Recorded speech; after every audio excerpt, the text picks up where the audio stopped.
Good morning, everyone. Thank you for attending this event. This is our first event that we're doing specifically for professionals. And I am pleased that the Golden State Pool Trust, Steve Dale from the Dale Law Firm, and Bay Area Housing Corp are here to host this event.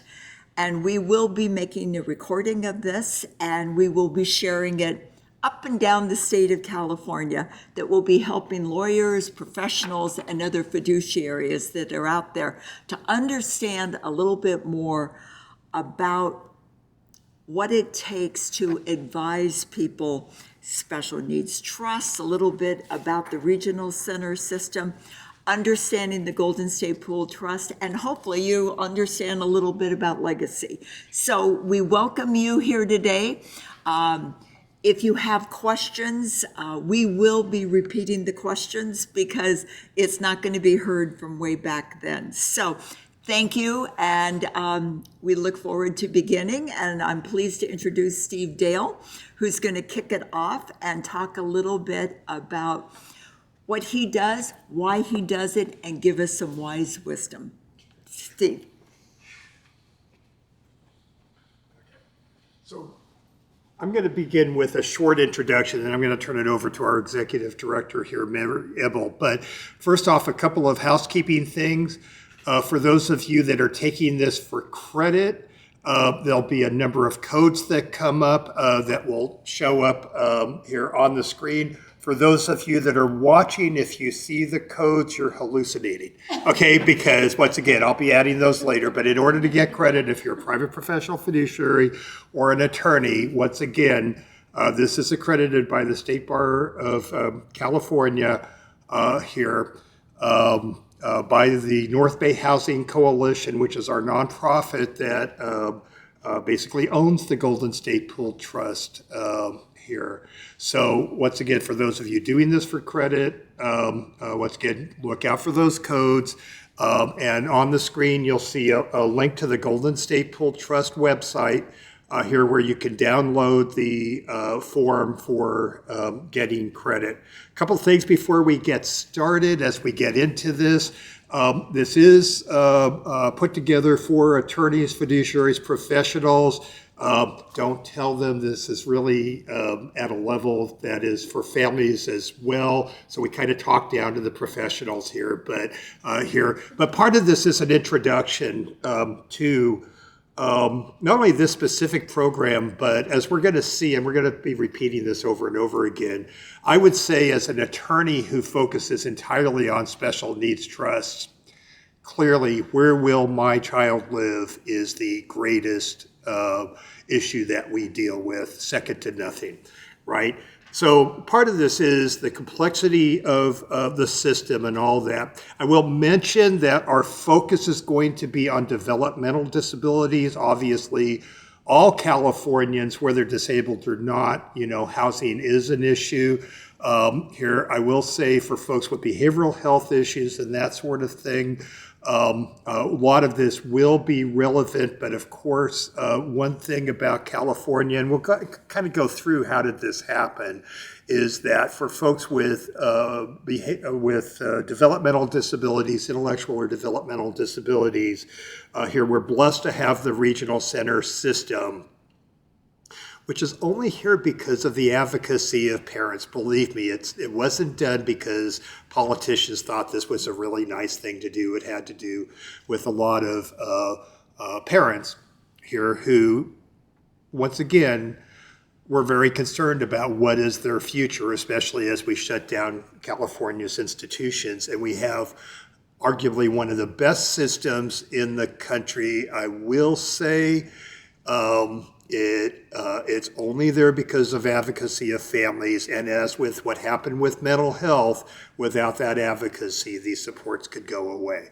So that's going to be a big thing as we get into this. Last thing, a little push for the Golden State Pool Trust If you are an attorney, a fiduciary, a professional, we do have a professional listserv.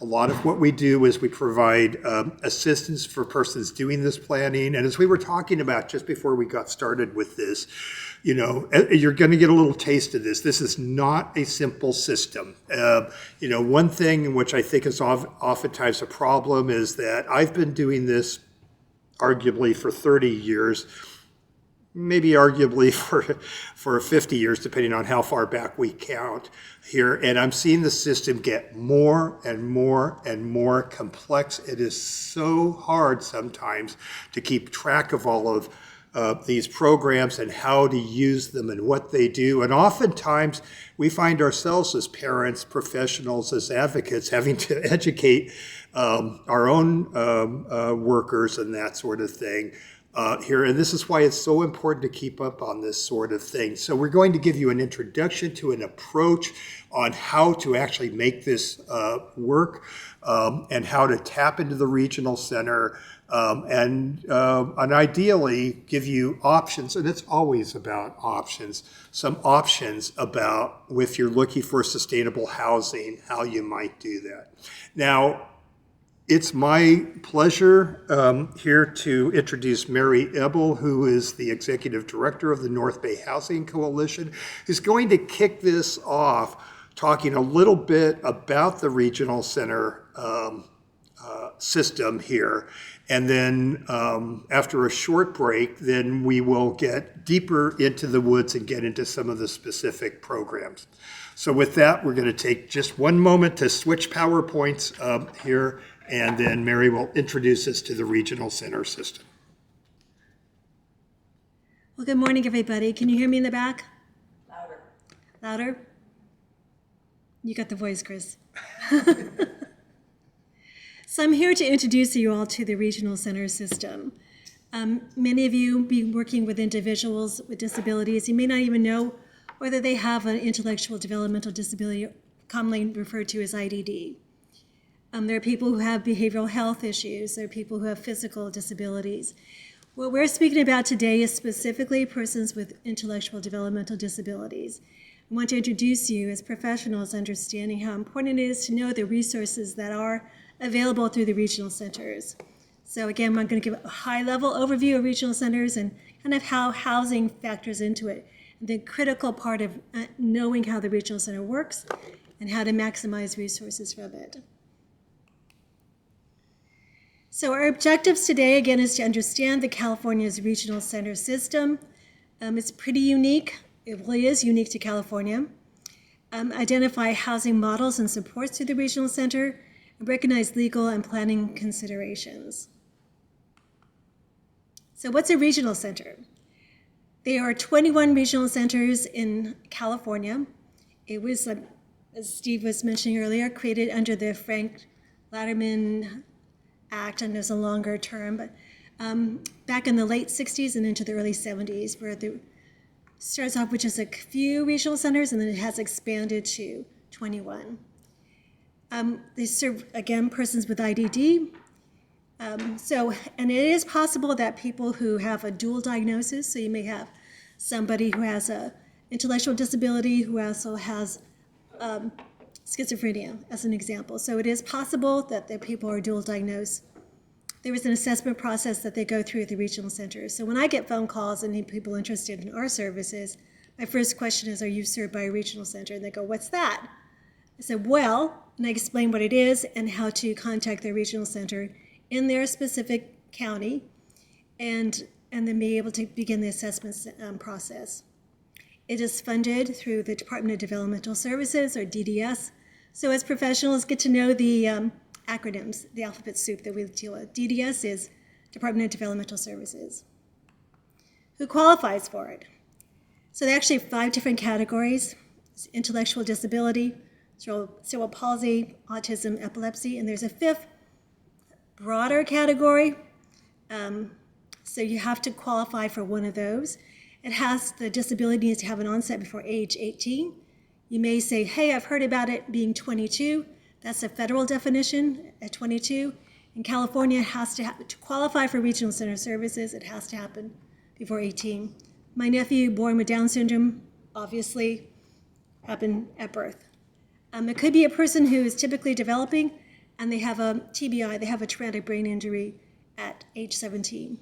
If it happened when their person is 19, unfortunately in California, it would not be eligible.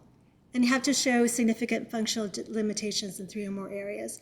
That's part of the assessment process at the regional center level. So let's just say a person is qualified for regional center services. The key component is the individual program plan, IPP, another acronym for you to know, IPP. And that is really key because it needs to be person-centered. It's about who is this person? What are those person's dreams and goals and hopes, and what are their needs? And so, it begins to codifies in a sense what the regional center will provide in terms of working with different vendors. There are case managers, known as service coordinators, also known as SCs. So the SC is a key person for you to know to work with. So if you have a client sitting before you, you know their child has a developmental disabilities and gets services from, say, San Andreas Regional Center, know who that service coordinator is and build that relationship with them. Get a copy of the IPP if you can. That way you're able to see what the regional center has in their documentation about that individual. Because they'll touch on things like residential, healthcare, what the healthcare needs are, recreational. So they try to be comprehensive in all aspects of the individual. And then what happens, there are vendors. So there are agencies that are vendored or authorized to provide services and paid by the regional center.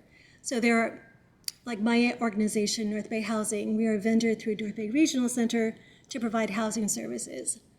Big Area Housing Corporation has provided services for SARC, San Andreas Regional Center, so they're a vendor. There are a variety of vendors. There are behavior services, there's job coaching, there are day programs, transportation, housing-related services and supports. That's where my organization and Chris's organization come into play. There are independent living services, ILS, another acronym for you to know, and supported living services, SLS. Really, those are key services for you to be aware of, because there's the beauty of the model we're proposing to work with that my organization and Box does is separates out housing from services is a really key distinction, where my nephew, for example, with Down syndrome can live in the family home and choose, I want this agency, that agency. He has that choice to make, that option. So it's really important that people know they have choices that way. And there are a variety of ILS and SLS agencies that are vendored by the regional center to provide those services. So for example, my nephew says, I really don't like this SLS agency anymore. He can choose to remain in that home, but choose a different provider. It's really important that people understand that housing is an important piece, and that's what we're here to talk about during this session, and that services are needed. And as part of the assessment process for services, like, okay, my nephew would need 24/7. Other people may not need that much. They may need just ILS, which is, I think, about 40 hours a month. So it's really limited. And as you might imagine, even from the terms, independent is more, how do you help people teach skills, how to cook, how to clean, how to budget, take your medication. But supported living services can be up to 24/7. So some people think, oh, my child can never live on his or her own. Just be aware that that is an option for 24/7. Sometimes you may need to really advocate with the SC, the service coordinator, but it's important to know that these programs exist. So the regional center's role in housing. So regional centers coordinate support in the form of ILS or SLS. It does not own the house. That's where organizations like BAC, North Bay Housing Coalition, there are a variety of agencies throughout the state. That's where they come into play. These are the agencies that could and do own houses, lease it to a provider or lease it directly to the tenant, and then the services are come into play. So important to know that the regional center does not own houses. They do promote community-based living in a least restrictive setting. I forget the actual year it came out, but there's a Supreme Court decision, Olmstead, which basically says, people need to live in the least restrictive setting. So That's a goal, that's a value that we all strive to achieve. Focus on accessibility, affordability, and integration. So some of the housing models that are supported through the Regional Center, again, under the category of independent living, where the apartment or home is leased by the individual, or the Regional Center will not pay for the housing itself, but will pay for the ILS, SLS. So again, that's a really kind of honing on that point to understand the difference. The Regional Center won't pay for it, won't own it. A housing organization like Bach or North Bay Housing would own it, lease it to a provider, lease it to the tenant directly. The tenant and individual then has options and choices through the IPP. It all circles back to the IPP, so important to know that. Independent Program Plan. And they make choices about what is appropriate for services.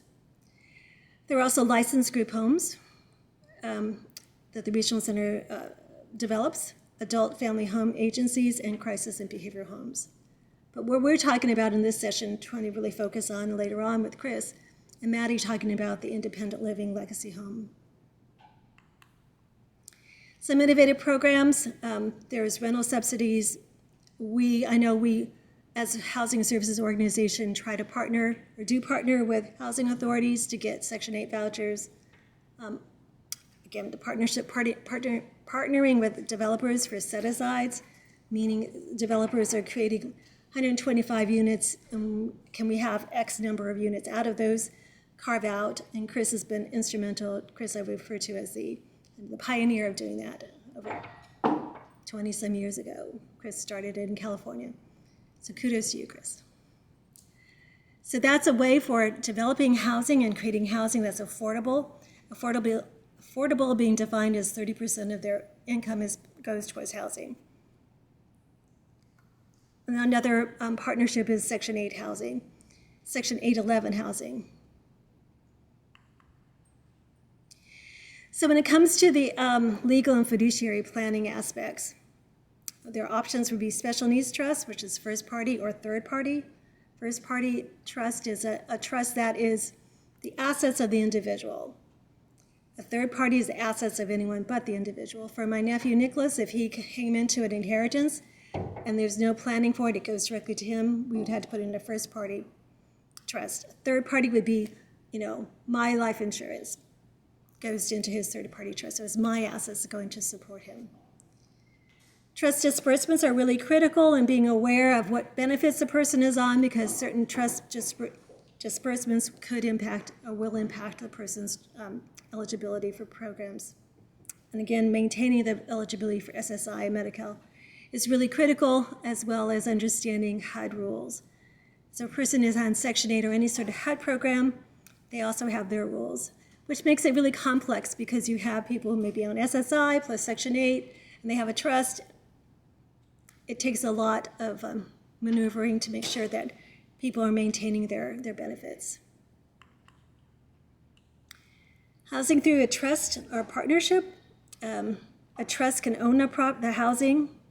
The importance of maintaining the unit. Because you may think, I have a house, but you need to also be thinking, like, over 30 years, how are we going to make sure that house is maintained?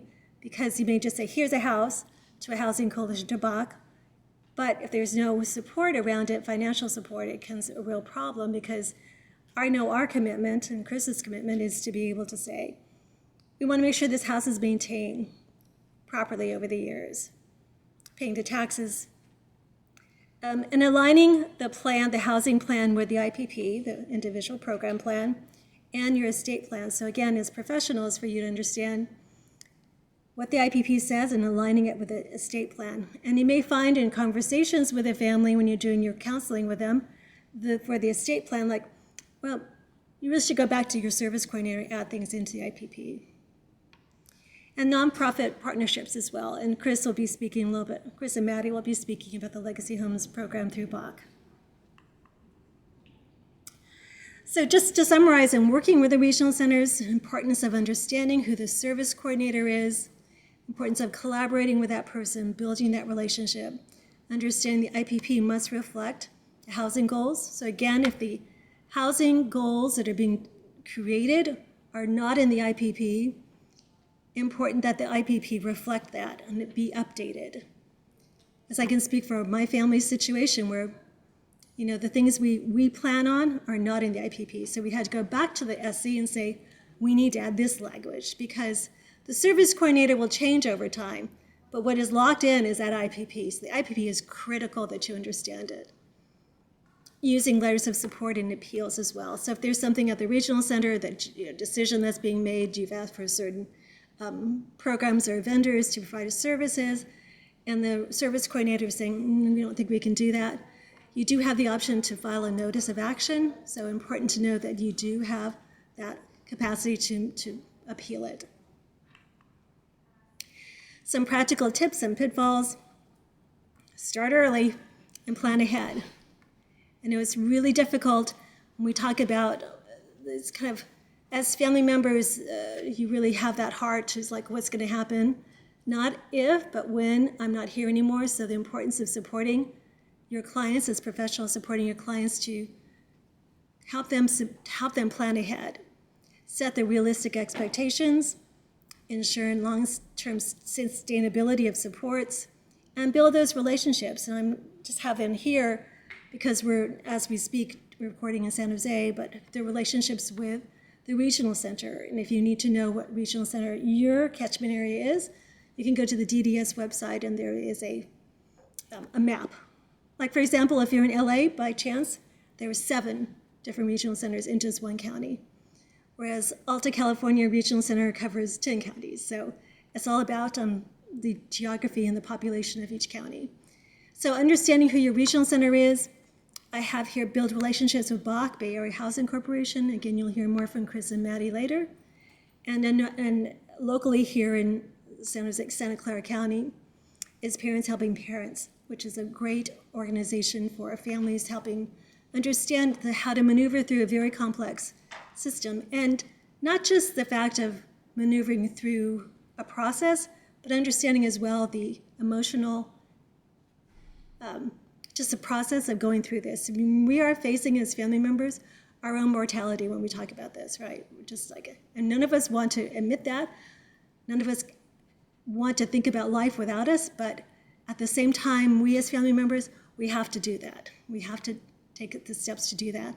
And as professionals who are working with these families, really understanding the emotional, mental journey that families are on as well is important. So not just like, here's your document, sign it. It's like, it takes a lot more. So I just encourage you to be aware of that and support the families on their journey.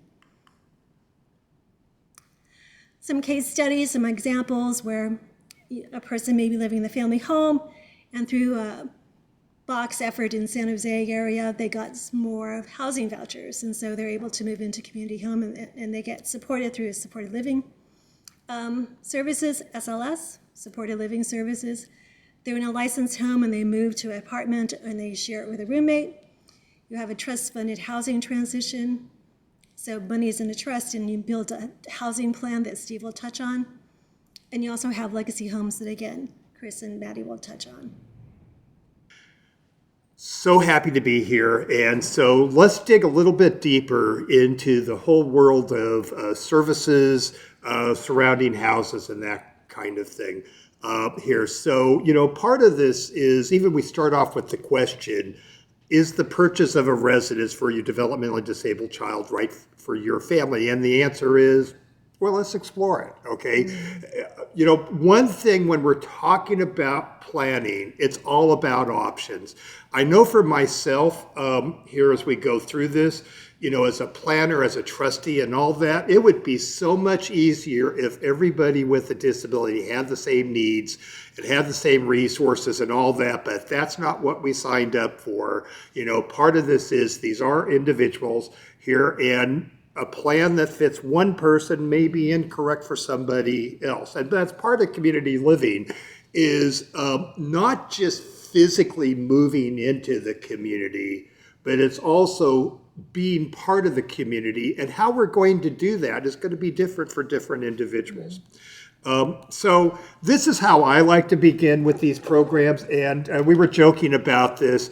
Here, this may actually answer the question, how many dolls does a 73-year-old need? Here, well, I actually have a whole bunch of them, but I brought one here. And this is what I like to illustrate as we go through this. So let me introduce Kathy. And for some of you that are watching this may not be that hard to imagine. So just imagine that you have a 17-year-old daughter named Kathy. I'm going to put Kathy down. You behave yourself there. Okay, and so let's say you have a 17-year-old named Kathy, and let's say today that she has autism. Okay, by the way, Kathy has had every disability under the sun here. And by the way, one thing about persons with autism is, to my knowledge, nobody has ever died of autism here, so she's probably going to have a normal lifespan. So, and the other part of this is, and I know for you in the audience, we do this all the time, you know, when you've met one person with autism, how do we finish the sentence? You've met one person with autism, right? Once again, it would be really nice if they were all the same, but they're not, okay? But let's just imagine in this case that we know that Kathy is going to need some level of assistance for the rest of her life. And so planning for her is going to be very different for somebody who doesn't have a disability, okay? So here's our quest. How are we going to provide for her? And you know, I often get this. I get clients come in and almost, it's amazing how they always say this. They say, I want to get this plan done so that if I got hit by a bus, and I've actually had 3 people, be careful around AC transit here. But let's say that happens. And so you get your plan done, you have this wonderful plan put together, and then you're hit by the bus, and now the plan goes into administration. And just imagine this. She's supposed to live until she's 87 years old. Now, I've been involved in the disability world since I was a child, and I have seen such changes over the last 60-some years. What's going to happen in the future? I have no idea, right? So we better make sure that plan is really flexible. So we don't know what benefits will be available over the next 70 years. A lot of people assume, for instance, that SSI will be around forever and it's going to have the same rules and all that. We are taping this in 2025. We don't know if the rules will stay the same into 2026. We don't know that they won't change. We just don't know.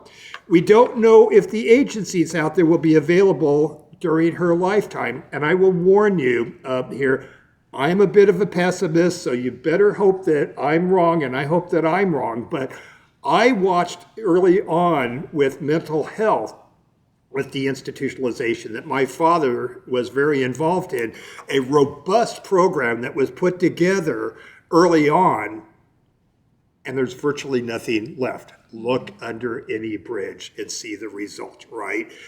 Could that happen with persons with developmental disabilities? The best way to see that doesn't is to advocate, okay? We don't know what the best choice is going to be for a trustee. One of the things we're going to talk about, and I will tell you, when you're doing trust planning, the choice of trustee and management system is the single greatest issue, whether this thing is going to work or not. And as we're going to cover in a lot more detail, a lot of this is not intuitive. For you that are a parent out there watching this, I bet you can't remember your life before your child had a disability and you got all involved in this stuff. Well, a lot of times we assume that other family members are really following along here, and that's not necessarily so. You know, part of disability advocacy, part of planning, part of all of this is really, it's a constant learning process here. And so we need to make sure that people understand the system, the do's and don'ts, or at least know where to get help. And providing appropriate housing and proper supports is a huge challenge. Always has been, always will be. So what keeps the parent of a child with a disability awake at night? I will tell you, it's the greatest concern we hear. You know, in our office, we've seen thousands of clients. Without exception, number one is, where will my child live here? And that is the greatest concern that I see. Now, there's a couple of Daleisms I like to go through, which is, I know people say, I would like a simple answer to my situation here, and I wish I could do that, okay? Disability and simple are two words that seldom go together, and we're going to approach that. A lot of this will seem absolutely overwhelming, and that's not our objective here. You know, the fact is, if you tackle this on a step-by-step basis, you can do this, right? And not only that, even better, you can understand what's going on. And oftentimes, you know, speaking out there to the families and all of that, you are your child's advocate here. And so the more knowledgeable that you are, the better. We all love the regional center, and I please, for anything I say today, I don't mean to attack the regional center. The regional center has its problems. It has turnover problems. Oftentimes we'll find that the families know more than the service workers. Service right? coordinator. Service coordinators. There we go. I've already botched one of the acronyms here. And so it's one of those things where you need to always be on top of this. And when you're told no, you know, a lot of families I work with, no, it's just not an answer that they accept. You know, oftentimes that there is an answer. And if there isn't, maybe we should find one. So, as I said, the following, this is from your attorney, the following is for education purposes only. It's not a substitute for legal counseling. And here's the other thing. Did I mention these programs keep changing and changing and changing? So we're going to be discussing state-of-the-art planning for May of 2025. If you're watching this in May of 2026, things may have changed. So it's one of those things you have to keep up with. So how did we get here? How did this happen? You know, and I think the history of how this happened is really important. It helps us understand where we're going, because a lot of families, when you get into this, you kind of figure, well, this is the way it's always been. I'm here to tell you it isn't.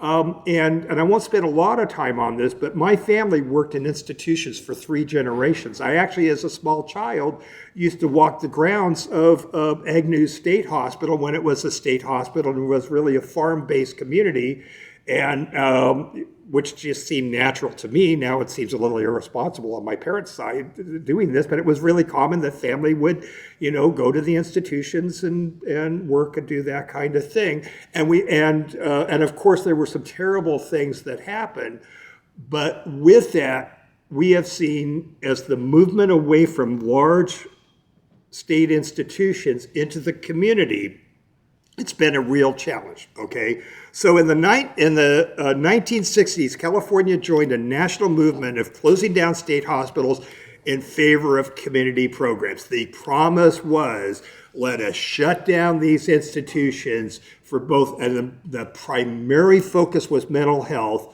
and after that came developmental disabilities. And the promise was, and it was kept for a short time, that we will fund the community with these well-funded community mental health programs, and they really did exist. They're all gone now, but there we go. The promise would be to replace those institutions with well-funded programs for persons with mental illness. I would say it was a bit of a disaster, you know, here. And that's an area where, the question comes up, is a child with schizophrenia more valuable than a child with autism? And of course the answer is no, right? But unfortunately, the services are vastly different. So for those of you that have loved ones with mental health issues, this is where NAMI and organizations like that are so important. Our focus today is going to be on developmental disabilities and a different path that happened. So for persons with intellectual and developmental disabilities, a system was created called the Lanterman Act, okay? By the way, one of the programs we do at the Golden State Pool Trust is that we did a program, and we're keeping this up, with the ARC of California called Keep the Lanterman Promise. And you can find that on the GSPT website, which is a crash course into the Lanterman system. And as Mary had said in the introduction, the IPP is everything. If it's not in the IPP, it's not a thing. And we're going to get a little deeper into this. Right? So for programs under the Lanterman Act, the system is incredibly strained, right? Unfortunately, it's been very difficult for the vendors, for the regional centers and that sort of thing to try to keep up with the funding of the need, the incredible increase in the need and that sort of thing, and also to be able to have a competitive wage, and that's always been a struggle. A lot of it has led to, whenever we have those strained services, a lack of availability of key services here and concern about the quality of services. Once again, one thing that's key, as Mary was going through, everything goes through the regional center system. There are 21 regional centers. By the way, the regional center is not a state agency. It's not a government agency. It's a nonprofit organization that is run by families with persons with disabilities and persons with disabilities themselves, right? So once again, this is why involvement with the regional center is so important, to make sure that we don't run into the same problems they had with mental health, because believe me, it's all about advocacy, it's all about families, it's all about people demanding things. Now, we're going to see a word up here because it's the name of the case, but this is a really important case that kind of leads us to how we got here, which is a case called the Association for Citizens versus California Department of Developmental Services, brought by the ARC of California here. And with that, the California Supreme Court, back years and years ago, when they were having a budget problems are not new, right? You look at the amount of the budget problem back then, it was a small percentage of the budget problems we have today here. But with that, the Department of Developmental Services said, well, we have to live within our means, so we're going to start cutting back services. And once again, families under the ARC of California sued, and they won, but it was kind of a double-edged sword. So basically what happened in this case, this California Supreme Court case, is that it defined under the Lanterman Act that there's a basic right for providing services, and the right it grants to developmentally disabled persons here is to be provided with those services to enable them to live more independently with a productive life in the community, which is important. We're not just talking about putting a roof over their head and feeding them and nothing else, because if all we're doing is moving people from large institutions in the community, but they're not engaged in the community, and that, what did we do? All we did is move people from big institutions to small institutions, and we really didn't do anything. It established that the Lanterman Act is an entitlement, meaning if you're a person with a developmental disability, or if you're a family member advocating for a person with a developmental disability, the regional center telling you that we cannot afford this, that is not the answer, right? Now, it doesn't mean that money doesn't matter, but they're entitled to services here. And just interject here, the importance again of the IPP is critical. So if there's a service or something you want, got to make sure you're talking to your service coordinator, making sure it's in the IPP. If it's not in the IPP, it doesn't exist. So the court ruled that that doesn't mean regional centers can just spend themselves crazy here or overspend beyond their budgets here. And this is the chilling part of this, if the regional center budgets are not sufficient, DDS is required to inform the state legislature, and then the legislature must in turn either increase the funding or statutorily change the entitlement. This is something that for many of us that are advocates here is terrorizing, because once again, if we go from an entitlement to something that's really based on budgets and that kind of thing, then a lot of the options we're going to talk about will not be available. So under the Lanterman Act, once again here, DDS is responsible for coordinating the services to 400,000 individuals. I bet you that number is not correct, because it's increasing and increasing and increasing and increasing here.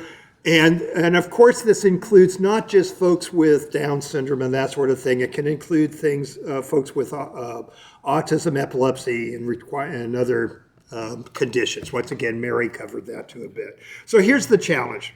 The regional center and vendors contract under the Lanterman system has been horribly underfunded for years, right?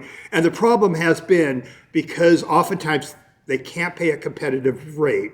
We see the turnover over and over and over, which, by the way, this is incredibly rewarding work. And for those of you that are looking at working as service coordinators, I know for myself, I worked doing hands-on care for years and years and years, and I think it made me a better attorney. And we'll just have to see how that goes. And once again, you gain so much, so many skills by doing this work here, and you'll learn skills that you'll be able to use for the rest of your life. It's just too bad they don't pay you more. Nonprofits that build housing and provide residential services heavily rely on state and federal funding.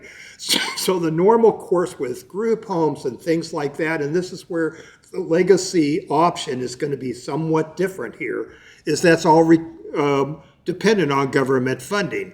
So, part of the concern for a lot of families, and which is why so many families are looking at different options if they have the means, is that much like mental health, these programs could lose funding and we could lose housing options here. Funding has not increased in the years and has not kept pace with rising costs despite the growing populations here. And inadequate funding means that fewer new housing projects can be developed and existing programs struggle to properly support all those needing services. And I mentioned that I'm a bit of a pessimist here. But so caregivers are often left with few choices and long waiting lists. Section 8 and HUD is a good example. In my home catchment area, there is a waiting list for Section 8 to get on a waiting list. When that waiting list, when the openings are announced, then you have hundreds, maybe thousands of families trying to get those precious vouchers here, and the competition is getting harder and harder. So, according to the California Department of Developmental Services, 75% of adults with developmental disabilities are living with aging family members or caregivers. And this is a move across the country. We're seeing more and more. The plan is for persons with disabilities to live with their families. And then we have a lot of families that are doing their best to outlive their children. Unfortunately, that is not something we can always count on. About 70,000 teens with autism turn 18 each year, according to the Autism Institute at Drexel University. Once they become adults, they are often unable to find well-paying jobs to support themselves. Once again, there are a lot of challenges with this. So, in the right situation leading into talking about providing housing, leaving a home in a special needs trust for the residential needs of a loved one with a developmental disability can enhance the quality of life and provide a foundation of security and lifetime. Do we see that happening all the time? No. The ones that stick out are the ones that don't. In the wrong situation, poor planning can lead to a design that is doomed to fail. And I have to tell you, I look at a lot of plans oftentimes and I ask myself, what the hell were they thinking when they were looking at this here? Because this is one of those things where this goes back to my saying that disability and simple are two words that don't go together. That's going to happen here in spades because there's a lot of things we have to deal with. And in the wrong situation, it leads to eviction. We probably are involved in 2 evictions a year at the Dale Law Firm. This is not happy planning. Oftentimes that is in the home that this person lived in for the majority of their life, and this is not an easy thing to do. But once again, if we don't have the right supports, we can lead to this. Trust funds wasted on legal fees. This might sound odd, but I even find it wasteful to be spending money on attorneys when it could be spent on housing. Uncertainty for the beneficiary, including the risk of homelessness. And the California Policy Center for Intellectual and Developmental Disabilities, which is a great program, just did a study on the increasing amount of persons with disabilities that are becoming homeless. And once Very again, scary. it's very scary. So here's the steps as we get into this in determining if a residence in a special needs trust is right for your family. Okay, and we're going to go through this item by item, so just oversee that. We want to weigh all the alternatives. There's no single choice. It's all about options. Include the person the residence is intended for and the caregivers in the plan. We'll get into that a little deeper here. Develop a plan that includes cost of property management, cost of maintenance, caregiving, that sort of thing. Once again, it's more than just supplying a roof and putting food out on the counter. There's a lot more to it than that. You need to develop a funding plan. So for those of you that are attorneys and fiduciaries, financial advisors, and that sort of thing, this is where you can get involved in making this dream come true and making sure it doesn't become a nightmare. Design a special needs trust at this point. You might notice we didn't put that on the top of the list. Here, once we have a plan, then we can look at putting together a trust or whatever we're going to do, and ensure that the trust has sound management system and a line of succession at least as long as the disabled occupant is alive. We go back to Kathy if she's 17 years old, right? If I personally am her trustee, odds are that I'm not going to be her trustee for the next 70 years, especially since I'm 73 years old. That would be border on bizarre. So, a lot of it is really working on that succession plan and how are you going to make it work. So let's go through the steps. Weighing all the alternatives, right? So part of this, as Mary went through, is that we do have group homes. There are all sorts of different options here. And part of this, as you weigh those options, as long as you look at them all, the right answer is whatever is right for your situation. What might be right for Nicholas may be wrong for somebody else. Right, and I think the importance of having a good person-centered plan at the IPP incorporates, I got just water. A good person-centered plan is really critical. So really understanding who the person is, and maybe in some situations a group home is a great option, maybe not. But we don't know until we really understand who that person is, what are their hopes, their dreams, their desires, what are their needs, and so we can incorporate that into the plan. I think it has to start there, and then you begin to kind of weigh the alternatives based on that prism. The next one is, and I have kind of a story that illustrates that, is include the person the residence is intended for and any caregivers in the plan. Now, somebody that Mary and I know we were talking about this before, a fellow named John Shea wrote this great article about how to use a special needs trust to incarcerate your disabled child in the prison of your choosing. You go, what the heck is he talking about? But what he was talking about was choice. And by the way, he was decades ahead of where we are now and very wise. So what was he talking about? He was talking about families putting together plans for their child with a disability, but in fact, really not including the person with the disability and maybe not fitting that person's needs. Let me illustrate this. And almost everything I know I've done because I've done a plan and maybe it didn't work out the way I expected. So in this case, we have a young man named Daniel. Okay, I worked with his family, put together this great plan. I worked with his mom and they bought a house. It was a duplex here, and what they were going to do was rent out one of the units here to cover the cost, and Daniel was going to live in the other unit, and everything was going to be so great. I was so proud of this plan. By the way, Daniel sat in every single meeting. Although, did we ask Daniel what he wanted? Well, let's see what happened. So mom passes away, very sad. We get the whole thing set up here, and I get a call from Daniel. And Daniel says, Steve, or he actually said Mr. Dale here, he said, do I have to live in that house? While his mom was ill here before she passed away, he went to a group home, right? And he said, do I have to live in that house? And I'm going, well, what are you talking about? She says, I want to live in the group home with my friends. And he says, can I do that? And I said, well, Daniel, we put a lot of work into this. And he says, well, Mr. Dale, I guess we'll live there. I go, Daniel, what do you want? I want to live in the group home with my friends. Guess where Daniel is? Daniel is in the group home with his friends, right? So and then it came to me that I had done exactly what John Shea had warned about, which is imposing my thoughts about how Daniel should live his life and his mom's. And even though he sat in every meeting, he never said a word. And this is not what Daniel wanted.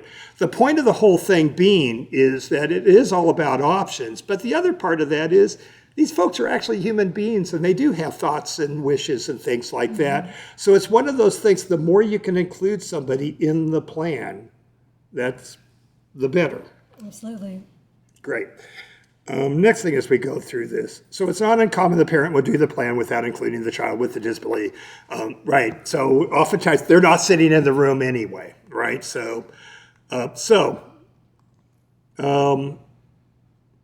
And here's another thing that comes up. We could do a whole program on siblings of persons with disabilities.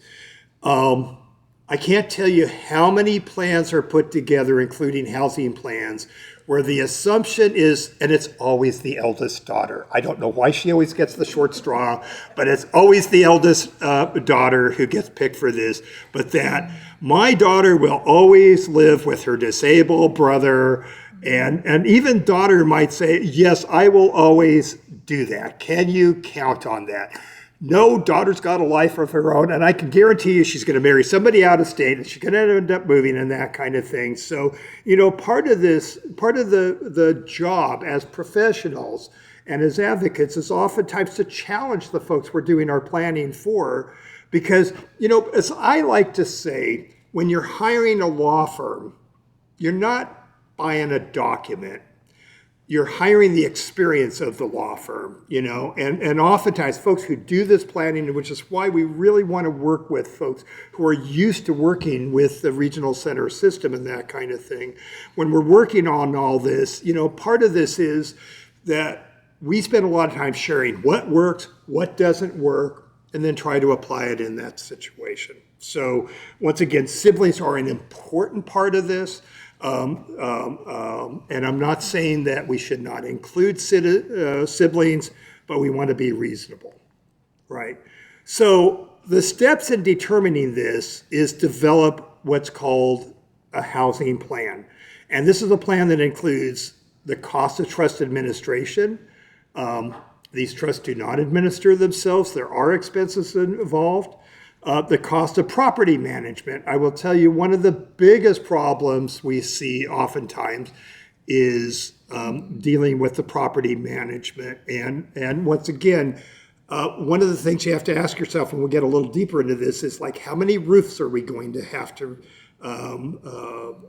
for this house? How many water heaters? Those of us that are homeowners, we have a long list, and the list always gets longer and longer. Management costs, care management here, and that sort of thing. So talking about property management, and once again, Mary, with the North Bay Housing Coalition, you manage a lot of properties. So do these properties manage themselves? Absolutely not. It's really important as you're thinking through what it's going to cost to keep a house in a trust or legacy homes, is understanding what it's going to be over the course of the lifetime of your loved one. So doing an analysis would be really critical, and hiring, as a vendor, you can hire agencies like North Bay Housing or BOC to do this for you, because it's important to understand when is that roof going to go? When is the water heater going to go? How much are we paying in property taxes? Doing a budget so that it's really clear that it's going to work over the long term, because what we don't want to ever have to do as a trustee or as a nonprofit housing organization is say, gosh, we ran out of money. We don't have money to pay for the property taxes this year. So the plan just goes out the window when we don't consider this at the front end. And a good thing to look at is, once again, as we work with those dollars, this is often where the financial advisor will come in, try to do these projections. We also have to factor in inflation. My parents bought a house in the 1960s for $13,000 in San Jose, California. That house is now, which they've long sold it, darn it, here. And that house now went up, was listed recently for $1.5 million. It's a 4-bedroom house, nothing special, right? Inflation is a thing. So we have to look not just in today's dollars, but we have to look, factoring in that inflation is probably always going to be the same thing. As far as management here, and I'm just going to put these all up here. In the plan, there's a number of ways to do the property management, right? Yeah. Again, local property managers, you can also, again, if you're going to work with a nonprofit entity like Bach, they do their own property management. There's a group called Colvin Group that can also do property management. So there are options.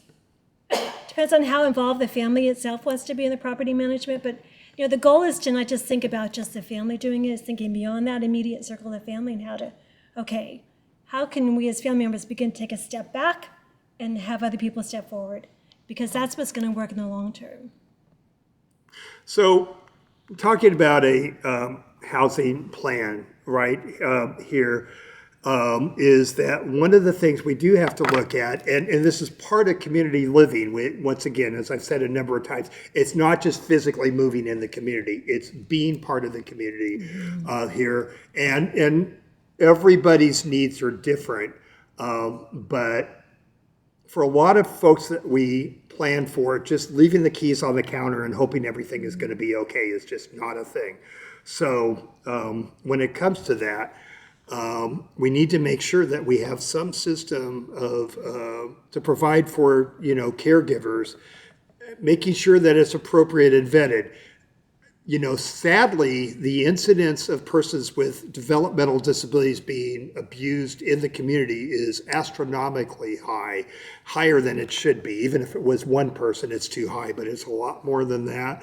And so a lot of it is not only providing for the caregivers, but making sure we have the oversight and making sure that they're getting all the appropriate services needed from public and private providers. So I know Mary, in the introduction, kind of ran through a whole list of acronyms, and I bet you a lot of folks that are watching this are going, what the heck is all those things? So why don't we dig a little deeper into this? And I'm listing these caregiving programs or whatever. So, and we'll just put these up. So we touched on this already in the introduction, what an IPP is. Again, critical that you really keep up on the IPP and make sure that anything that changes is reflected in it, talking with a service coordinator. Again, reflecting life goals, capacities, strengths, preferences, barriers, and concerns. It's real important that you develop your team and keep everyone updated on any changes. Right. And once again, this is a skill that advocates and persons with disabilities need to learn. We have a great program online that you can watch, and for professionals it does come with credit, called the Keep the Latterman Promise program, which is a deep dive into IPPs and that sort of thing. I would urge you to, if you're serving this community, to make sure that you view that program. And we're not looking at encouraging attorneys to necessarily get involved in IPPs themselves. But, part of this is if you don't understand the IPP process and how you get these services, as I like to say, if you have an attorney or a fiduciary who doesn't know the difference between an IPP and an SUV, how are they going to be able to supplement those services if they don't know or can't identify those services or how to get them? I know for myself, for the families we serve, we have a number of care managers we work, or oftentimes we'll send folks to the state council or other things that are covered in the KTLP series here about how to get those services, how to understand those services, how to advocate for those services, but it's a thing. So oftentimes for care, one of the foundational programs is in-home support services. And that's for people who are Medi-Cal eligible. And it's a generic, the regional center system will refer to that as a generic resource. So it's not something the regional center pays for, but it is something that if your adult child, family member is eligible for Medi-Cal, definitely apply for IHSS. So they'd be two, and yourself as a family member can be that person's IHSS worker as well. So there's a process where the individual would need to go to the county and apply for the program. There'd be another process if you did want to be the actual worker that you also need to go and apply for it. But it supplements the regional center funding.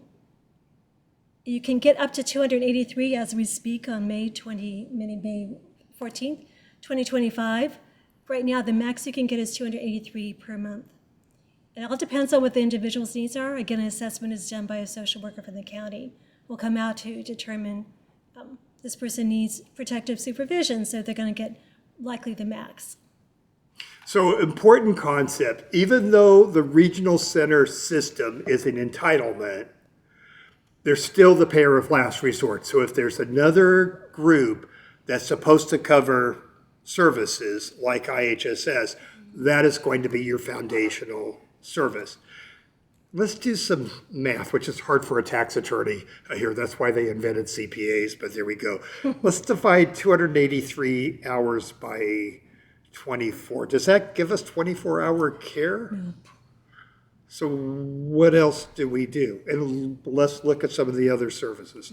Okay, in all of our acronyms here, one of our programs that we're going to talk about is ILS and SLS. So help us out with that.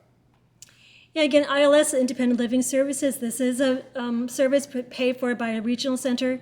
There are a number of vendors in your community that would be eligible to be a vendor, are paid by the regional center.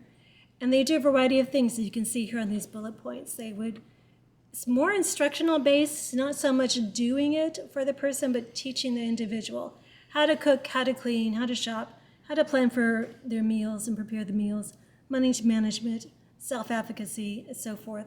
You can see the bullet points there. So it's, I think that I have seen people get up to 35 to 40 hours per month, not to 15. On your slide here. Right, well, maybe we need to change the slide. Oh, no, it's there after the first 2 years. Well, that's the problem with putting too many things. Yeah. So the way I like to look at it is this way. Let's say we've got Kathy again, okay? And we go, well, Kathy needs to eat. Okay, so how are we going to feed Kathy? Maybe Kathy can learn how to make her own meal, right? And the more that she can provide her own supports is terrific. So maybe if she can learn how to cook and clean and fix her own meals and whatever, that has a couple of things. One is we don't want to take care of Kathy. We want to provide supports for Kathy. Here, we want her to be as independent as she can. And if she's able to learn those things, once again, in the IPP process, once again, they'll look at this and say, one of our goals is, Kathy, you're going to learn how to, is this creepy?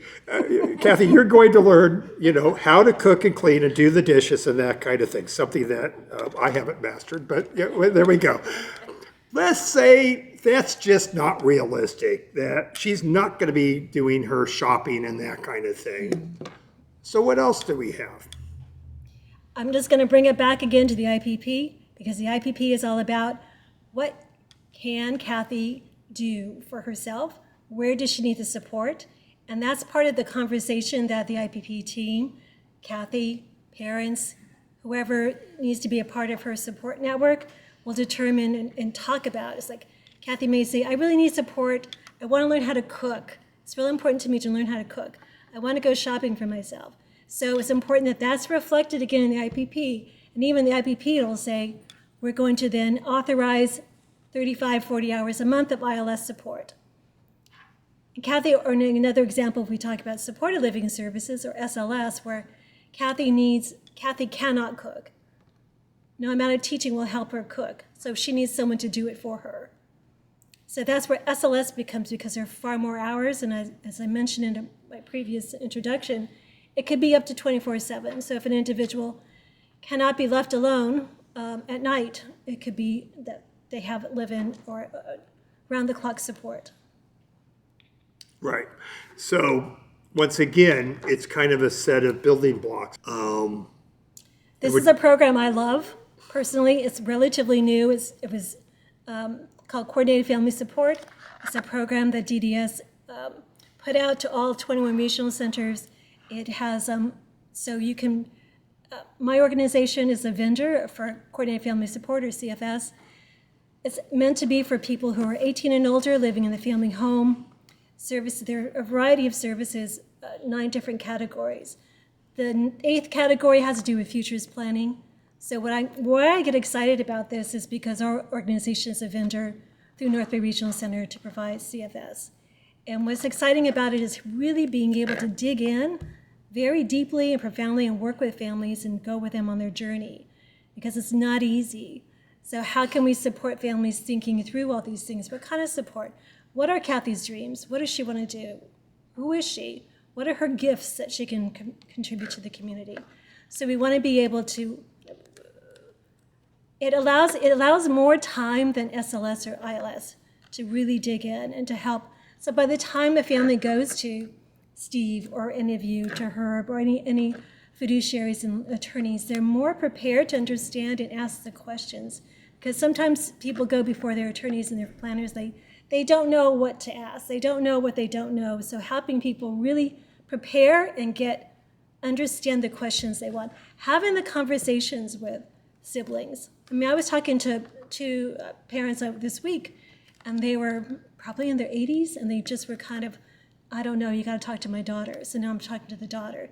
So starting to have those conversations with people and digging in, like, who are the people that we can really bring into the circle of support? So that's what Coordinated Family Support allows our agency to do. I love it. I think it's really critical. And it's because SLS and ILS is meant just for the individual, whereas Coordinated Family Support, as you can tell from the name, incorporates the family dynamics, what's going on. So it's a really great program. You can, like if you're in the North Bay Regional Center catchment area, I know we have 18 vendors. I am not sure how many vendors are throughout the state, how many are in your relative catchment areas, but I would encourage you to, if talking to your families, asking if they're interested in Coordinated Family Support, to talk to their service coordinator or SC to see, hey, I heard about this program called Coordinated Family Support. I really want to get it. And so talk to your service coordinator. Great. And this illustrates something. By the way, there's one other program we don't have in here that we might touch on, which is self-determination here as well. How would you describe that, Mary? Ooh, that's a big question. So I gave it to you. Self-determination, there's 2 different models now. There's self-determination and traditional. So traditional would be the regional center, you have your IPP goals, regional center chooses, or collectively you choose a vendor, and the regional center pays for it. Self-determination allows a little more flexibility with the funding. You still get a budget, you have a spending plan, but in my nephew's case, we decided to move to self-determination, and we have the capacity to now hire someone to go bike riding with him, which you don't have really a vendor to do bike riding. In SLS don't always want to do bike riding because we've asked, and they go, no, too much liability, we don't want to do that. But we can hire a personal trainer to do it. So, and for Nicholas, it's really critical that he gets that 150 minutes a week. And bike riding is the only thing that'll work for him to get up. So we need to have, it gave us that flexibility. We're developing a micro enterprise for him to work on so he can, again, going back to person-centered, what does he really enjoy doing? He likes cooking. He likes being in the kitchen. He likes delivering his homemade marshmallows to people. So self-determination allows more flexibility. It's a lot more work for families to do, without a question. There is more work, but it's a decision to be made, and an option to be aware of is what's really important. So a couple things as we're listening to this. I bet you a lot of folks that are listening to this, your head is swimming between the ILS and the SLS of self-determination and this and that and the coordinated family supports and all of that. And it's an awful lot to get through. And there's a number of things, just a few comments. One is that you don't have to do this alone. There are people that can help you. For instance, we work with a group called Rehab Care Coordinators that has a care manager who is fluent in these programs that can often help you. There's also other family advocates and groups like that. We had mentioned earlier on organizations, family resource centers like Parents Helping Parents who have great programs and all of that. So there are resources to help you with this. The other thing that this kind of reflects, looking at coordinated family services as self-determination, the delivery process for the regional center services is constantly evolving, okay? And so if somebody had mentioned coordinated family services 5 years ago, nobody would know what you're talking about. Mm-hmm. Same thing with self-determination. But as families are constantly advocating for, we need something that fits my child's needs, we're going to constantly see changes and hopefully an evolution, not a devolution in services. Mm-hmm. We're only going to get this if families and persons with disabilities keep the pressure on the legislatures.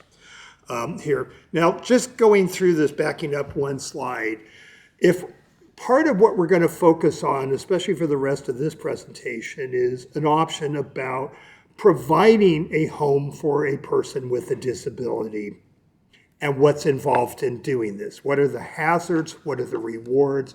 And how can you make this work?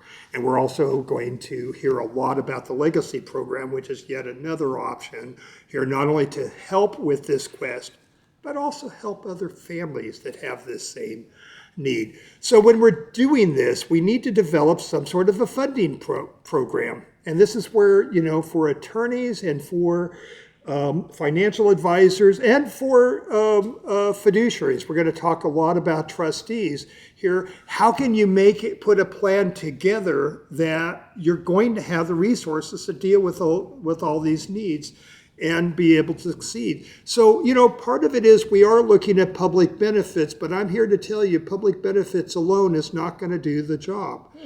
Oftentimes life insurance, when we're dealing with this, and keep in mind, never ask an attorney advice about financial planning. Look at my 401k and you'll know why.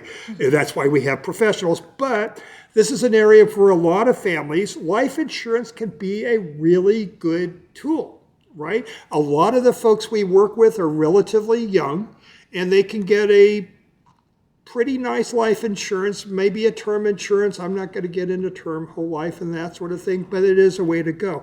I'm going to talk a little bit about use of retirement plans here of funding this, and how oftentimes if you have a large retirement plan here and you don't use it up yourself, here that could be a great way to do it. It could be done with sales of real property. You can in some situations, once again, in the duplex situation, maybe rent out one or whatever, but these places do not take care of themselves. Mm-mm. So if you have 2 units, now you have two roofs to worry about and 2 sets of water heaters and that kind of thing. But you have to put that all together. I think too, what's important, can you go back to that? Yeah. Understanding what I'm looking to get and support our families and through CFS, Coordinated Family Support, is like, what is the situation now? What's the budget for Nicholas to do the things he loves doing? What is it now? What's it going to be into the future? How much is my brother putting in, my brother, his father, putting into it? How much is my life insurance contributing to it? And where do we have a gap? And how do we fill that gap? It's really, and probably something that you need to reevaluate. By the way, for folks that are watching this, what we're going to be presenting isn't going to be for everyone. There are going to be some folks where you just don't have the resources to do this, and I quite frankly understand that. And by the way, you shouldn't feel bad or guilty if that's so. We have to work within the means of the family here. But once again, I think one of the options, if you can afford it as we get into this, is providing a home. As we were talking about, there's two parts of this. One is provision of the home. The other one is provision of the services. And that's one thing about housing programs like BAC and North Bay Housing Coalition is the services are split. And we do that for a reason. So let's go into a little bit about the elements of a special needs trust and how it affects housing, right? So the first thing as we get into this, what the heck is a special needs trust other than how I make a living and make payroll here? Really, all a trust is, no matter what kind of trust we're talking about, it's a contract to control property for the benefit of a beneficiary to meet some sort of objectives. There are all sorts of different kinds of trusts. There's living trusts that hold houses and avoid probate and allow you to do tax planning and that kind of thing. There are partnerships, there are insurance trusts, there are charitable trusts. There are so many different types of trusts here, but they all do the same thing, is that they're a contract put together, oftentimes a contract you put together with yourself to provide some sort of an objective. A special needs trust is specially drafted so the trust assets are not considered to be an available resource in calculating their needs for needs-based benefits, okay? And so the core of this, and we're not really going to spend a lot of time on benefits themselves, but the core of this, if you ask most people, what is a special needs trust for? They're going to say to keep them eligible for SSI, right? Or that sort of thing. I know we're not going to turn the camera around, but how many people in the audience would like to be on SSI themselves?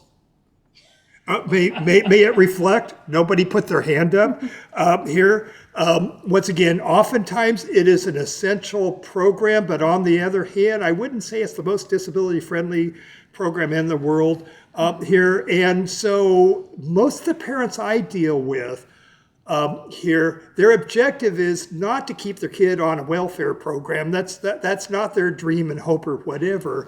It's to help their loved one have the best life possible, to live in the community and have a quality life in the community, not just merely survive, right? So a special needs trust could do so many things, and more, I'm getting more and more folks who are setting up these trusts who specifically are not that interested in the public benefits. So you can use this trust, this contract, to do any number of things. If you're doing this for housing, we're going to have to make sure that we're really clear that where my child lives is of high importance, and this is how I want you to do it. And we have a fiduciary in the room, because part of this is any fiduciary who's doing this work, they're looking at this and saying, well, I see that you want your child to live a quality life in the community, and you're leaving me a house to manage and $100,000 for somebody who's going to live 70 years. I would have to be out of my mind to take that case, right? So we got to be realistic when we're doing that. Now, there's a thing called the POMS, which is the directions to eligibility workers for folks who get different kinds of Social Security, specifically SSI. And since for Medi-Cal, once again, another incredibly important program, it follows the same rules as SSI. We use the POMS a lot when we're talking about things. So with this, what the POMS says, and these are directives to eligibility workers who help folks get qualified for SSI and other programs. If the trust holds title to a home for the beneficiary, the house is not considered a resource to the beneficiary, meaning they don't own it, but they get to use it, and for all other purposes, they treat it as their own. And one of the advantages of putting a home in a trust is we don't know what Kathy's going to do over the next 70 years. We hope that she'll be happy and live in California. Why would anybody ever leave except our greatest export in California is Californians? Here, so what are we going to do if Kathy moves to Austin, Texas, which seems to be a favorite place for folks to go? Well, the nice thing about holding the house in the trust is if the house gets sold and Kathy moves to another location, or the house is just not right for her. Maybe it's a 2-story house, but she gets to the point that she can only live in 1 story because of mobility, and so we need to buy another place. One thing nice about the house owning the trust is the house can be sold and then another one purchased, if that makes sense. Number of issues we'll go through real quick here is here in a third party or estate planning trust. Once again, we're talking about ownership of the house. If Kathy doesn't have capacity and you leave the house directly to her, it's probably going to end up in a conservatorship of the estate, which means you have attorneys and lawyers managing the house. Is that a good plan? No, it's a good plan for me here, because I will cash the check, but that's not a good plan for Kathy, right? With it, by holding it in the house, if the house is sold in the trust, then once again, it could be held and used for other assets or something else. If it's owned by the individual, you have to replace that house within 6 months, or it becomes an available resource and all the SSI and all that starts collapsing. The other thing that comes up is Medi-Cal recovery. Okay, so in California, we have Medi-Cal recovery for any Medi-Cal we use after the age of 55, as we're going to see of assets that pass through probate. So if the home is in a special needs trust, when Kathy passes away, there is no recovery because Kathy never really owned the house. She just had the beneficial use of it. If it's owned by the individual, then it may be subject to estate recovery after the age of 55 unless the home is in a living trust. So here's the thing, just as an option. If your child does have capacity and you want to leave them the home directly, which I usually advise against, but let's say you want to do that anyway, make sure that house is in a living trust for that individual. Here, once again, if for no other reason, to avoid estate recovery. So steps in determining if this is right for you. Here, I have to tell you, this is the biggest issue we deal with. And when I see these situations fail, in fact, I have an awful case that hit my desk where somebody borrowed against the residents. And as far as we can tell, there's the count right now is $1 million missing. And this is a trusted family member. And that kind of thing. It's not a GSPT case. Thank you very much. Here, so good news here. So when we're doing this, we want to ensure the trust has sound management system and a line of succession at least as long as the disabled occupant is alive. And hard to predict that. It's hard to predict that. And I know that I've had people, like any law office, especially in the good old days when clients actually came to the office, we have a long conference room table. And I've had parents sit at that table and want to name their 6 and 7-year-old nieces so that they'll outlive Kathy and go, that is just not a reasonable way to go, right? So how do we make sure that we have clear management, the right management for 70 years or whatever the timeline is? Now, there's a couple things we look at. We look at family, we look at private fiduciaries, we look at corporate trustees, and we look at pooled trusts. Those are the main places that we go, right? So, and you can start with the family and then move to the other options as well. Exactly. So part of this with family, okay, and just word to the wise, we are in no way saying that family does not have a role, okay, in this. And in fact, oftentimes we want to include family. The problem is it's not always a good idea to make family the trustee or at least make them the trustee without the option to get out of this thing. Here, I can't tell you how many plans I've seen where maybe a family member says, yeah, I wanted to take this on, but I just have too much going on. I've got my own family and that kind of thing, and you have to respect that. And if you have a trustee who really doesn't have the time or the heart for the advocacy, and it doesn't necessarily mean they don't care about Kathy, it's just, life gets in the way. I can't tell you how many times I've had that situation where I've seen it kind of fall apart. So part of what we suggest, and in a lot of the programs that we do, we talk about how to incorporate family. But I have to tell you, my preference is to use a professional trustee here.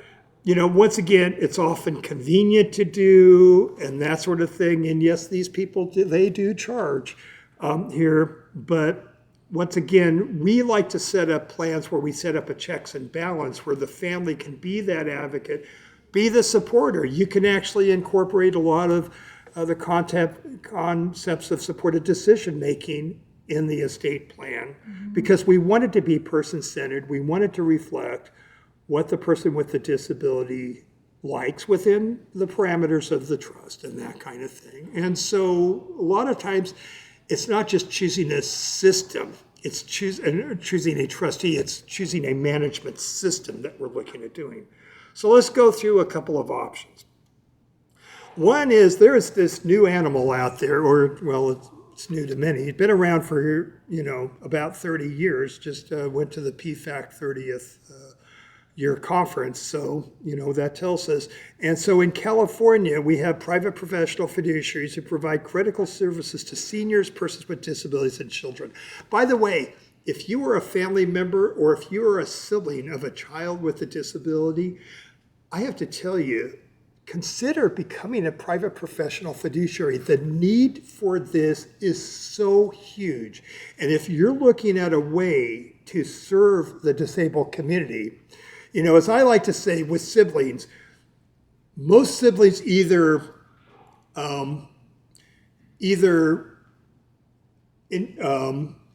embrace the disability community or they run as far away from it as they can, if they can, right? If you're one that this touches your heart and you want to serve, I can't think of anything better than working as a private professional fiduciary. It's a new area here. They manage clients' needs, including daily care, housing, medical needs. They often will do financial management services, pay bills. They're basically the managers here. And they actually, in many cases, become the family's alter ego here about carrying on that advocacy, carrying on those payments and those sort of things after the parents have passed away. And it's not just during death. The other issue is, what if the parents become incapacitated themselves, right? I mean, once again, it could be that the parent is no longer able to be that advocate. So when you're looking at these things, there's a lot involved in it. I think also sometimes the parents just want to be parents, right, and not have to deal with being a trustee. Exactly. By the way, another thing when we're doing our planning, and I've run into this, as we saw, 75% of persons with disabilities, I think that number's low. I know in other states it's much higher, like in Texas, it's more like 90%, that the person with the disability is living in the family home. But here's one of the issues that comes up. Parents passing is part of life. I mean, it's disabled or not. But the problem oftentimes is that transition from the parent advocate to something different. Doing that upon the parent's death, I mean, if you think about it, isn't that the worst time possible to be introducing this change? That not only do you have to go through the change of losing that parent, losing that advocate, and oftentimes losing those supports here, but you're changing to a new situation. If the families can do it, it's really nice to make that transition before you pass away, so you can be there and say, honey, it's part of life. We're very proud of you. and that sort of thing. Something to consider. If you can and if it's possible, it's really nice to institute this before you pass away. So with professional fiduciaries, and I won't go through the whole thing, but once again, if you go to the Professional Fiduciary Association here, it'll tell you a lot of what professional fiduciaries are. And one way to find professional fiduciaries is to go to the Professional Fiduciary Association website, which is listed here, and you can find fiduciaries in your community. The other thing is, for those of you that are professionals, if you're an attorney, a financial advisor, if you're working in this area, I know when I get a new person I'm working with, the first thing I'm going to do is find them one, maybe two fiduciaries in the community to work with, because at a lot of times the relationship between the attorney and the fiduciary, is going to become critical, in this, because once again, it's kind of a partnership when it's all done. I could create for you a great trust that's going to promise to do all this stuff, but it's just a lot of paper, right? It's a piece of paper going to protect your child, and I have clients here, absolutely yes, but no. For the fact is, no, that's absurd, right? What you're doing is you're laying out a process of how the care is going to be given, and in the end, it's the trustee that's going to carry that out.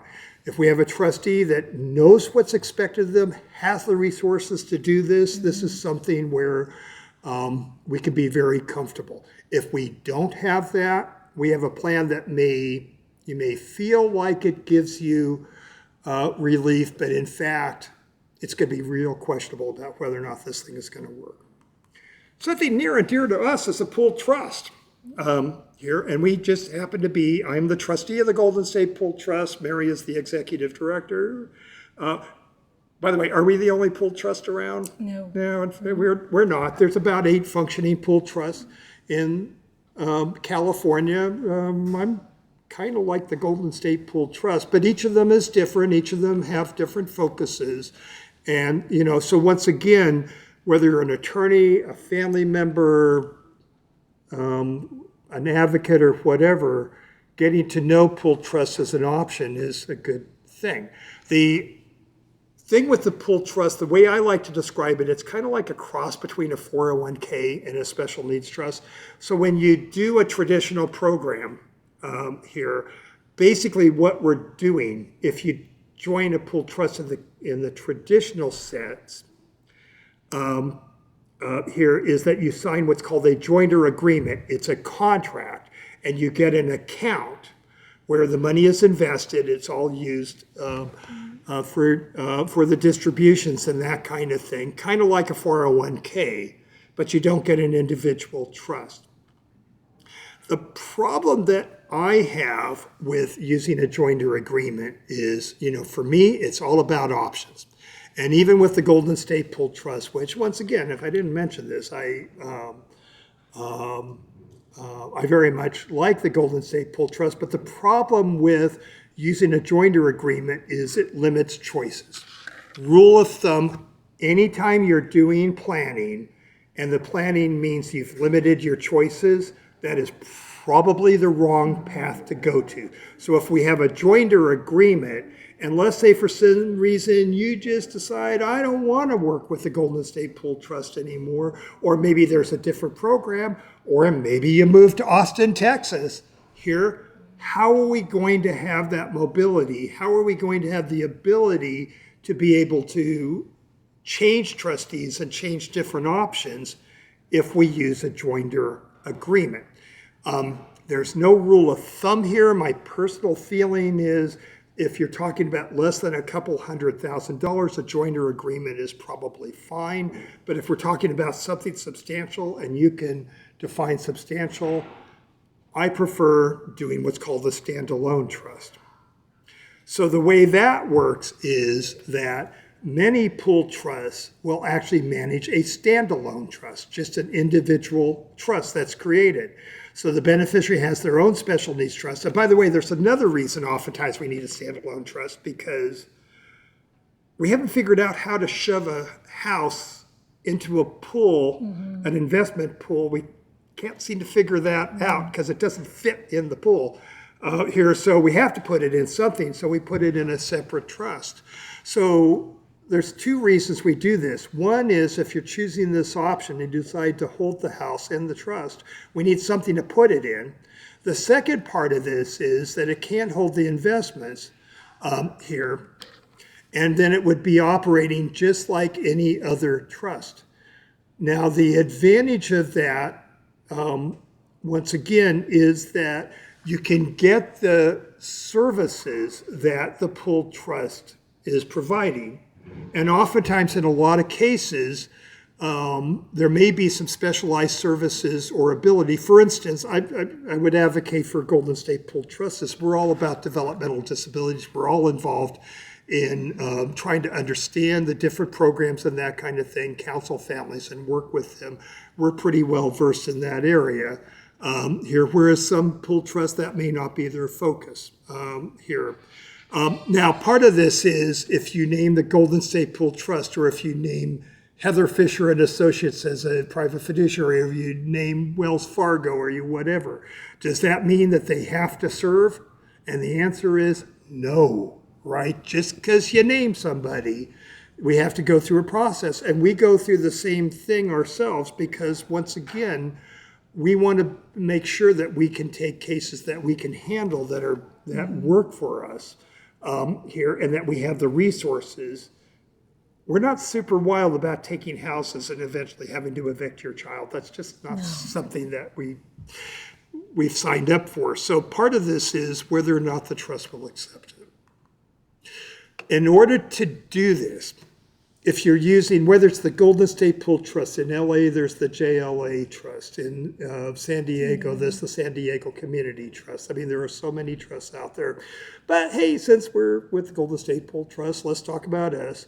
If you're going to do that, somehow the Golden State Pooled Trust needs to be named as the trustee in accordance with the terms of the documents here. And with that, we usually will have, as it is assigned to us as we take over, we will put together what's called an operating agreement, which will be basically the mechanics of how we're going to make distributions and that kind of thing.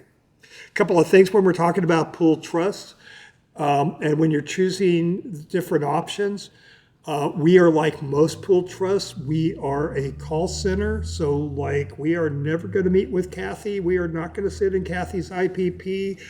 Basically, we have to have somebody who's going to communicate with us, either a family member, which we call a beneficiary advocate, or a care manager or somebody. Without that, if we can't assess Kathy's needs, well, we would be a very poor choice, right? And, and in a case like that, that may be something that is more appropriate for a professional fiduciary who normally will go out and visit Kathy once in a while. And once again, this is one of those things as you work through your attorney here, or if you are an attorney, you need to have relationships with all sorts of different options here, here in order to fit your client's individual needs. So once again, here's our thing about the Golden State Pooled Trust. Here, which you can look at, and also we have all sorts of education. Okay, another option, very common option, are corporate trustees or banks. So there's a number of corporate trustees that will serve us as trustee of a special needs trust. Minimums are all over the board. We're seeing this change here. Like there's a local community bank that for years and years and years would take any special needs trust over $100,000. Now their minimum is $1 million, and they don't want any problems, right? I mean, it evolves as time goes on. These are oftentimes not the easiest of trusts to manage. And so there's a number of corporate trustees that get into this. There's a number that get out of it. So can we name the local bank and be comfortable that the bank is going to be able to serve Kathy or provide the level of services that we need? And the answer is no, not of course. And remember, it's not Wells Fargo, it's not Bank of America, it's the people that work in the trust department, and those change too. Yes. So anyway, finishing up here, this is kind of how we suggest here, and here's language we use a lot. No matter what you do, no matter who you name as trustee, we can't be absolutely sure that that trustee is either going to be the right trustee at the time or appropriate. And I do have families that will interview every trustee in the community here, and it's just not really practical, because the fact is, if you're a couple and you're in your 50s, the chance of you both passing away in the near future is greater than zero, but it's not a whole lot greater than that. And the trustee knows that they're probably not going to get this case. In most cases, they don't take over until the parents pass away, or as we like to say, when the trust matures. This is language that we like to use, and it kind of illustrates something in this case. As we get ready for our break, is the language we like to put in the trust is to name the organization as trustee that you think best suits Kathy, right? And so in this case, let's say we want to name Really Big Bank and Trust as our trustee here. But do we know that Really Big Bank and Trust is going to be in business? By the way, we used to name A.G. Edwards because they're always going to be around. Well, whoops, that didn't work out too well, did it? Here. So, it's not only whether or not they'll be there, but it's also the quality of the services, and it may be the rules of it. So we might name Really Big Bank and Trust, or say it's going to be a corporate trustee, private professional fiduciary, or pooled trust of an advisory committee's choosing. We're not going to go deep dive into advisory committees today because of time here. But oftentimes, this is where we put families. So we create, if there's multiple people, we call it an advisory committee. If it's one person, we call it a trust protector.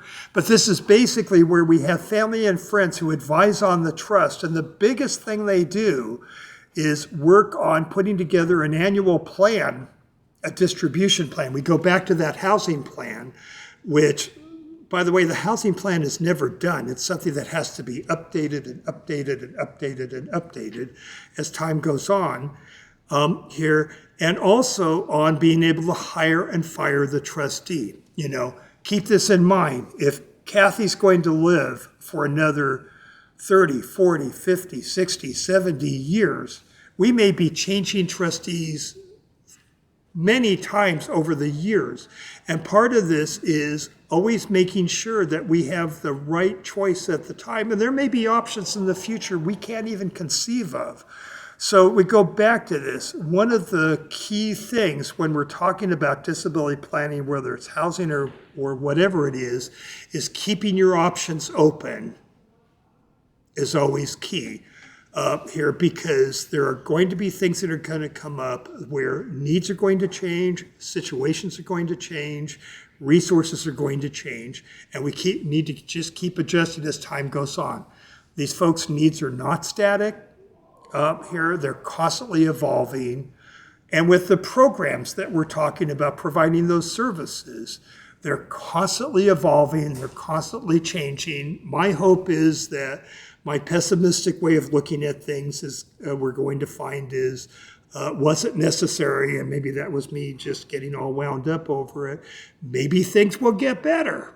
Maybe things will get worse. But, part of this is making sure that we have a plan together with the resources that can adjust to whatever might come up. With that, I think it's time for a break here, and then after that, we'll learn more about legacy planning, and we will get into questions and answers.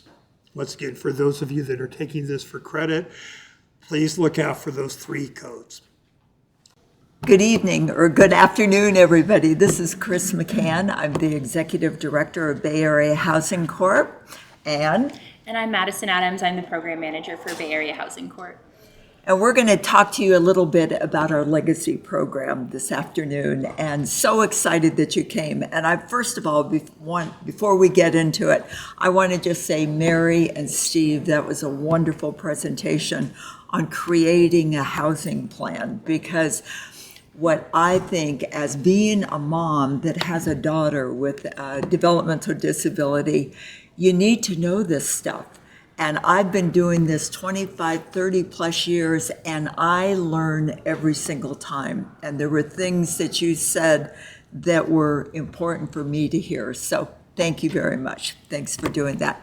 Let me tell you a little bit about our legacy program.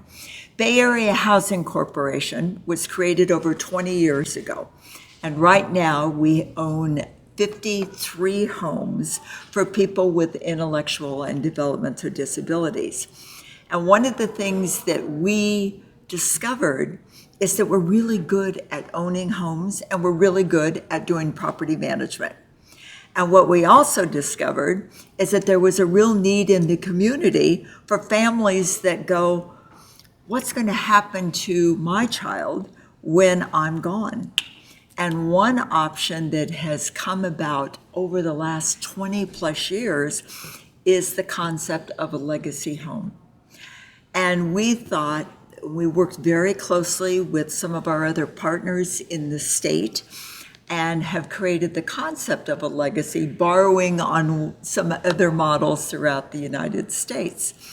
And what was important for us is to come up with a model that families could donate a home. And when I say donate, that's a tough one, because donation sounds so, but to be able to pass along a home that their child will be able to use for the rest of their life. Steve, I heard what you said about what happens if circumstances change in a person's life. And I think that's a very important part to take into consideration. But we dreamt up the whole idea of a legacy home, and we have been researching it, and we feel that this is an option for some families, and especially for a family that would want their child to live in the family's home, and they also want to see other individuals from the community be able to live in that family's home with his or her child. And that, building that sense of community and being there. So we're excited about it. So I'd love to share with you a little bit about who Bach is. 52 homes, we're now 53 homes as of last week. We've served over 500 individuals. It doesn't sound like a bunch, but it is a bunch. And realizing that every single time we have an individual living in the community, it is a win if it's the right setting for them. We also have 6 full-time employees, and I'm really proud of the fact that we are not bloated. We are an organization that has a low administrative cost, and we take it very seriously that what we do is done professionally, as well as is respectful of the money that you have and how we spend it. So we're a 501c3, Platinum Seal of Transparency is a part of it, and this is our team.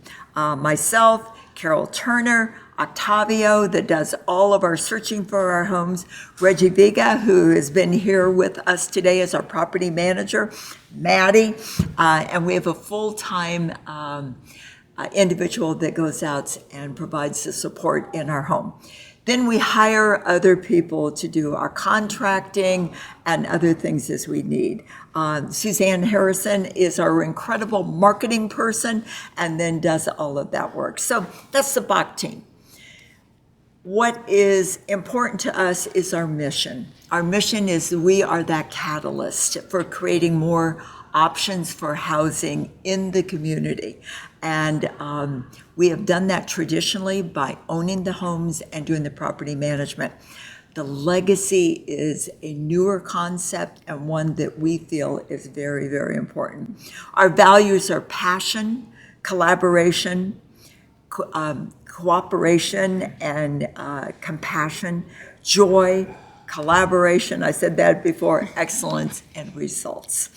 Our vision is that all people with IDD in the region have a host of options. And I talked about that a little bit earlier.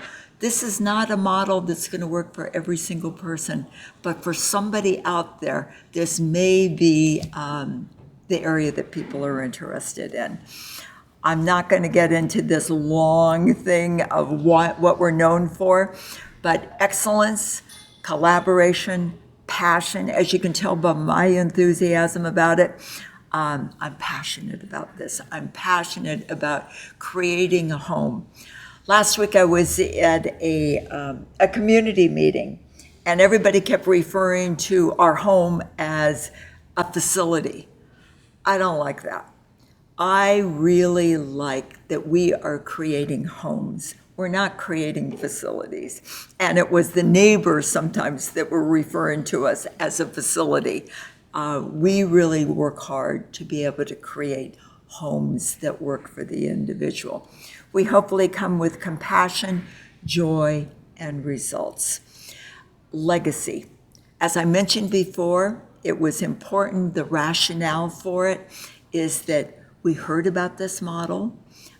Mary and a number of other individuals from the Latterman Housing Alliance have worked throughout the state to create a model where families could pass along their family home or could give resources in order to purchase a home that would be used for their loved one. There are a lot of advantages to that, one being property taxes. Since we're a 501c3, the fact is property taxes, we still have to pay a little bit, but not nearly as much. Steve described today earlier in the presentation, you need a plan, you need to go through all the resources, you need all of those things. Who's going to do it? And the one thing that Bach is taking on is we can be that source of possibilities of managing this.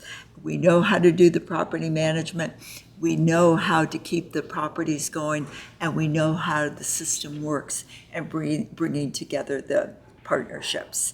As you can see that we've gone through a whole list of when we were created, the legal consultants, the program development, all of that. But I think it's really important that we are, the history of it, it's been around a long time, and there's probably maybe 6, 7 active in the state of California, legacy homes, not that many. It's hard to do. It's hard to do. Taking a home and making sure that the resources are there to support that home. And we wanted to make sure that we're doing it and we're doing it right. In our audience today, we have Kathy and Chris, and they are our North Star shining stars, not guinea pigs, that we're working with closely in creating a legacy home. And Kathy has given a wonderful presentation of why doing it. And their family have searched different models and really found that the concept of a legacy home is one that they want to pursue with their son, Gregory. And Gregory having a home that he has grown up with, and to be there and bring in roommates are people that he knows, and the support system of the people that he works with on a day-to-day basis at his day program can provide the supported living. And we feel very good that that partnership will take place, that it's a home that is owned by the nonprofit, and it's for Gregory's use to be able to use this home for as long as he needs, and when he is no longer with, to be able to have other people in the community be able to use it as well. So Kathy and Chris, thank you very much. Sorry for my phone going off, but things happen as far as doing that. So I'm going to have Maddie talk a little bit about what the Legacy Program is all about. Yes, so Chris already covered it a little bit, but just to give you guys a little bit of a high-level overview of what exactly the program is.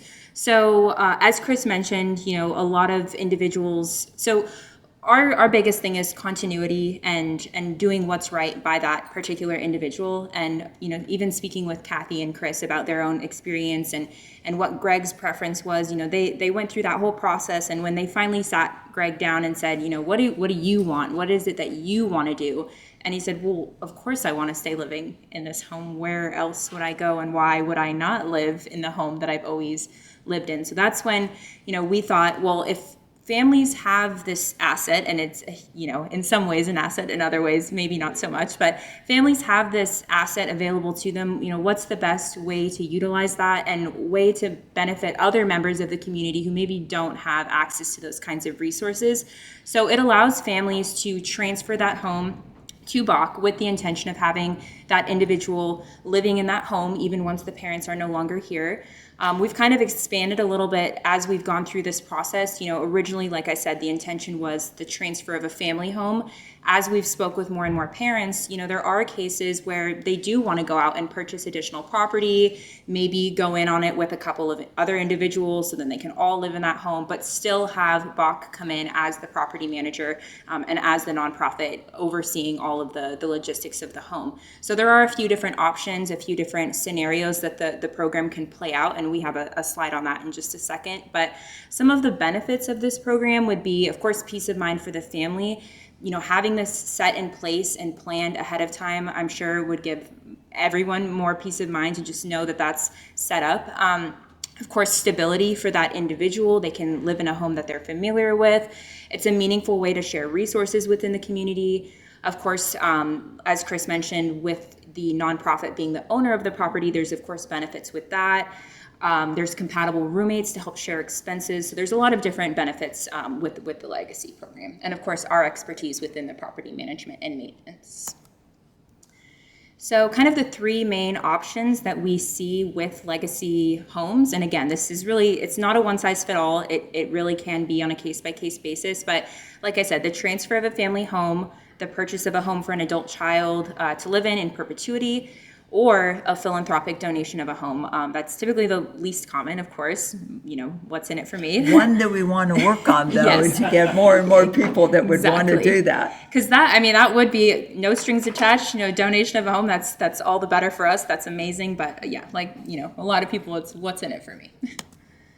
So some of the qualification criteria we look at, and these aren't necessarily make or break, but these are things that we need to start talking about relatively early on. Housemates, roommates, that is going to be a crucial part of this model. We have had families and parents ask, well, if my son or daughter can't live with roommates, is it an option to have them live in that home alone? The short answer is yes, as long as the numbers can pencil, that is an option. However, where's that money? Money needs to be coming in to be able to sustain that home. So of course, having roommates who are paying a rental, and collecting rental income is ultimately how that home will be able to be sustained. So that's going to be an important piece of it. You wish to help others with IDD. You will work with Bach to ensure that your home is free of any encumbrance, like a lien or a mortgage, and in good condition. It's not a requirement as part of the beginning stages of this program that your home be fully paid off, but of course at the time of transfer we can't necessarily take on a home that has a mortgage or a lien, so that's something that we need to plan for. And then covering upfront fees and participating in a reserve study. So we actually just had Kathy's and Chris's done just a couple weeks ago. We're still kind of working on that, but essentially, we have a third-party organization come in. They do a full, they call it a capital needs assessment. They do an assessment of all the different components in the home. They come up with a report, and we use that to kind of determine what the reserve requirement will be upon the transfer of that home, and we'll talk a little bit more about that in a second. So, Could I just say, I think one of the things that we also discovered that it's very important not to just accept a home. And that was one of the things when the very beginning and when this concept of legacy came about, it's that, oh, great, you're going to get an asset. You're going to get a home. Well, I'll tell you, there's more of a liability than it is an asset because these will be restricted to be used for that primary resident to have this home, and it's to stay in the pool of serving people with IDD. So if you take, as Steve was saying in his presentation, you take a home, one of the worst things is not to have enough money to be able to service it. And we can't take money, it would not be prudent for us to take money from other resources in our pool of money we have and service this one home. So it's very important that we make sure the homes we accept have enough capital that are coming with the home to allow it to be utilized and utilized well.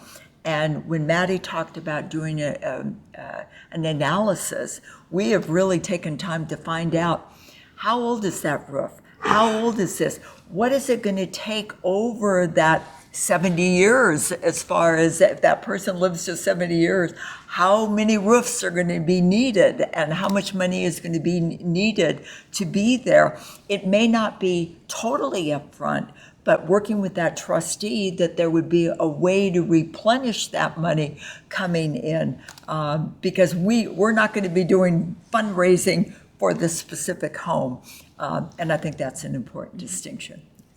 Thank you. So I won't go too much into detail about the specific program phases, but just to give you a little bit of a general overview.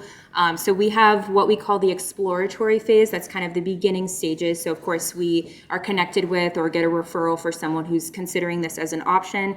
This process can take, of course, any amount of time. This is really coming to a big decision on whether or not this is something that you and your family are going to even entertain. So we understand that this is really a relationship building process. You know, we would come out to the home just to do an initial visit, maybe invite you to tour some of our existing homes so you can see how they're run, and just really build a relationship with the family and make sure that all of their needs and wants and wishes are something that we can even fulfill. We don't want to make empty promises. You know, we don't want to find ourselves in a position where the family's wishes aren't being met. So we just want to make sure everyone's on the same page and that we're all being realistic.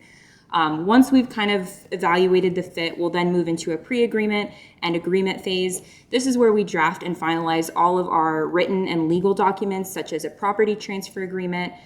That document is more of a standardized document that we don't see changing, you know, on a needs basis. We would also, however, have a house plan, an individualized house plan. That's the living, breathing document that we would update on an annual basis or more often if needed. That's where we memorialize all of the parents or the family's wishes. So in Kathy and Chris's case, not to put you guys on the spot, but you know, no pets, for example. You know, they want an all-male household. Generally, they want people who are on the same schedule as their son, you know, hopefully and ideally people who are in the same day program as him. So things like that, you know, they're kind of outlining how they envision the home to be, and it's all going to be memorialized in that document. This is also when we would get that reserve study done to make sure, again, that everything can really pencil and make sure that we want to move forward. You know, it's a two-way decision.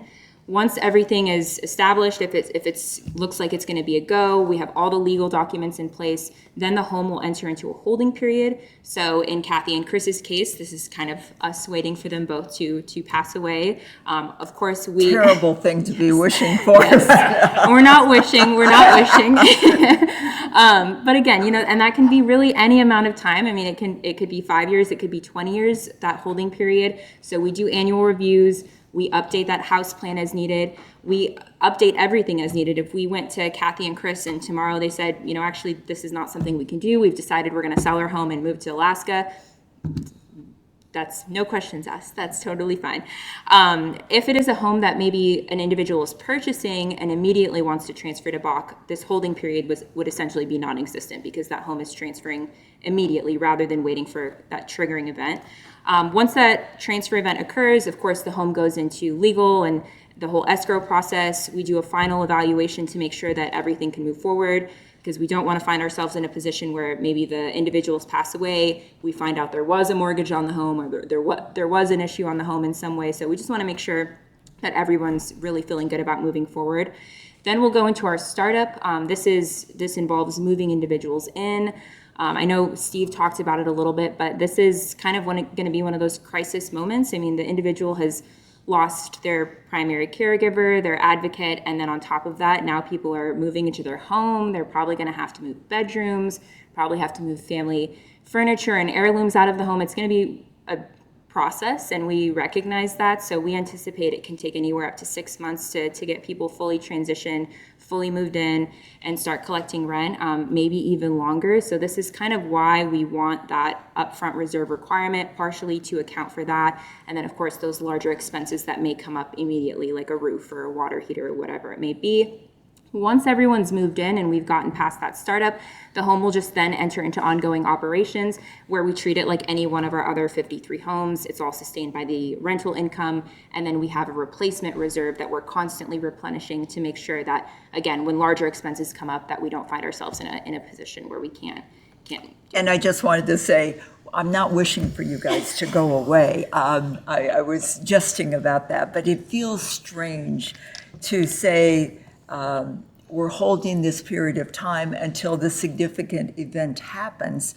But I think it's an important thing to know the minute we say yes to taking this home, that something could happen, back to that bus, and the following week something happens to you guys, and that we're ready to take it. And I think that's why we take this very responsibly, of getting all of the information of what your desires are, of knowing what Greg's needs are, and the responsibility of the home, because frankly, we don't want this home. We want you to live a long and healthy life with your son, and knowing you get the peace of mind, knowing it's taken care of if you need it.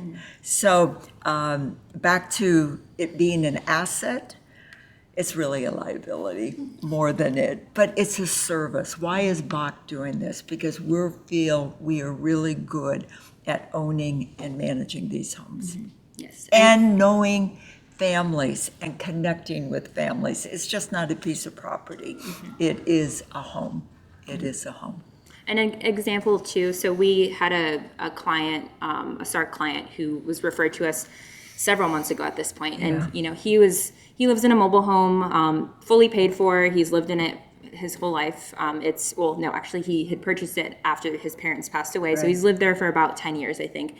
And it's fitted to his needs. He's in a wheelchair, so has everything set up the way he needs it. He has a caregiver who lives there. It's been the same caregiver for a really long time. And even though it's a home that's paid off, since it is a mobile home, of course, he still has his space fee that he has to pay. He has utilities. Those total to about $1,200 to $1,500 a month, a pretty insignificant amount of money considering how much people pay for rent, especially in this area. And he has a caregiver, again, has been there a long time and only pays a couple $100s towards the rent. And the individual is finding himself in a position where he was not going to be able to continue living there. His money that he had was no longer going to be able to sustain that. So SARC reached out to us and said, would you guys take this as a legacy home so that he can stay in the home?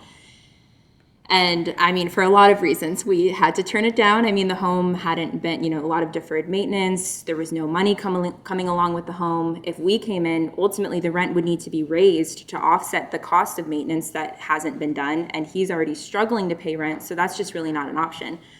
So there are situations where we do, unfortunately, just have to say no. Luckily, that individual got access to some other resources, so it all worked out for him in the end. So that part and is actually, good. We're going in and helping to make some modifications in his home to be able to do that. But that's a perfect example, Steve, of families that thought they were doing the right thing, and they set it up and got the home for the individual, but there wasn't enough dollars that came with the home, thinking, he lives on SSDI, and there's not enough there. And basically, he was kicked out of the program, by the trustees saying there's not enough money there, which is an unfortunate thing. So we have seen the good, the bad, the ugly. And knowing when we say who we can work with, we're doing it for the right reasons. All And this is just a fun little infographic, but of course, the relationship that we see is having the client at the top with the utmost priority. It might be a little hard to read, it might be a little tiny, but with the trust protector, trustee, and family underneath, acting in the best interest of the client.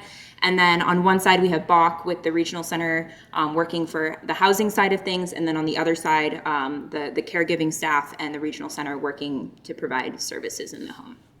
So it's a very collaborative effort. Oh, and then speaking of collaborators, so our, BAC has lots of different individuals and organizations and professionals that we've worked with. So we have access to referrals for special needs trustees, service providers, Homies, which is a really great roommate matching program. They actually just got vendorized by SARC, so individuals can use that to connect them with other folks who are looking for compatible roommates. The regional center, estate planners, and then Cradle 2, which is something that we're really excited about. So I know we've mentioned it, this upfront reserve requirement. We've kind of arbitrarily used the number to be $100,000. You're donating a home, let's say $100,000 needs to come along with it. We really don't. It could be any amount of money. Hopefully once we finish your guys' study, we'll have a good idea of what that's realistically going to look like.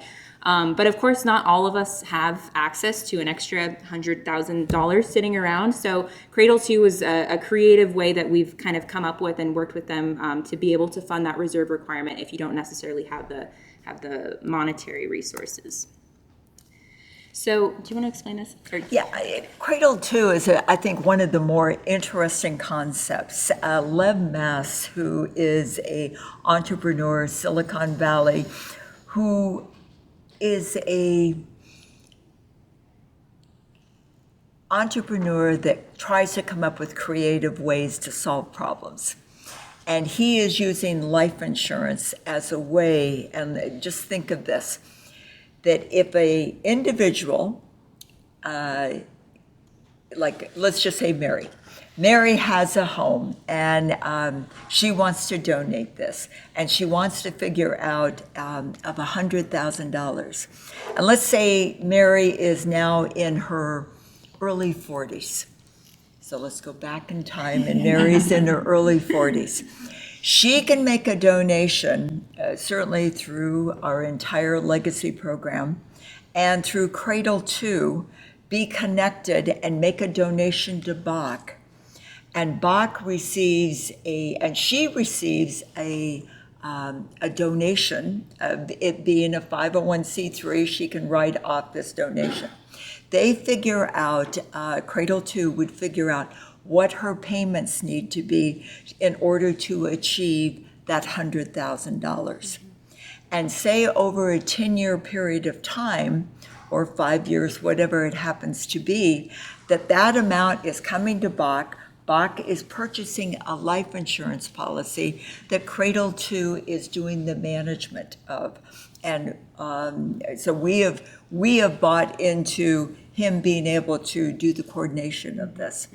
So her payment can basically be, let's just say, if there's a $100,000 legacy gift, and why don't you go to the next one? It's on here. It's just really small. It's a little hard to read, but the example we have here is Brenda plans to donate her home to BAC. Brenda decides that she wants to leave a $250,000 reserve requirement to BAC. So she donates $300 a month. Her employer, with corporate matching, of course, that's not available to everyone, but assuming that that's available, her employer matches her the other $300. She makes those payments for 10 years, and then upon her passing, BAC gets the payout of $250,000. Separate from the Legacy Homes program, of course, this is a great way to give back to really any nonprofit of your choosing.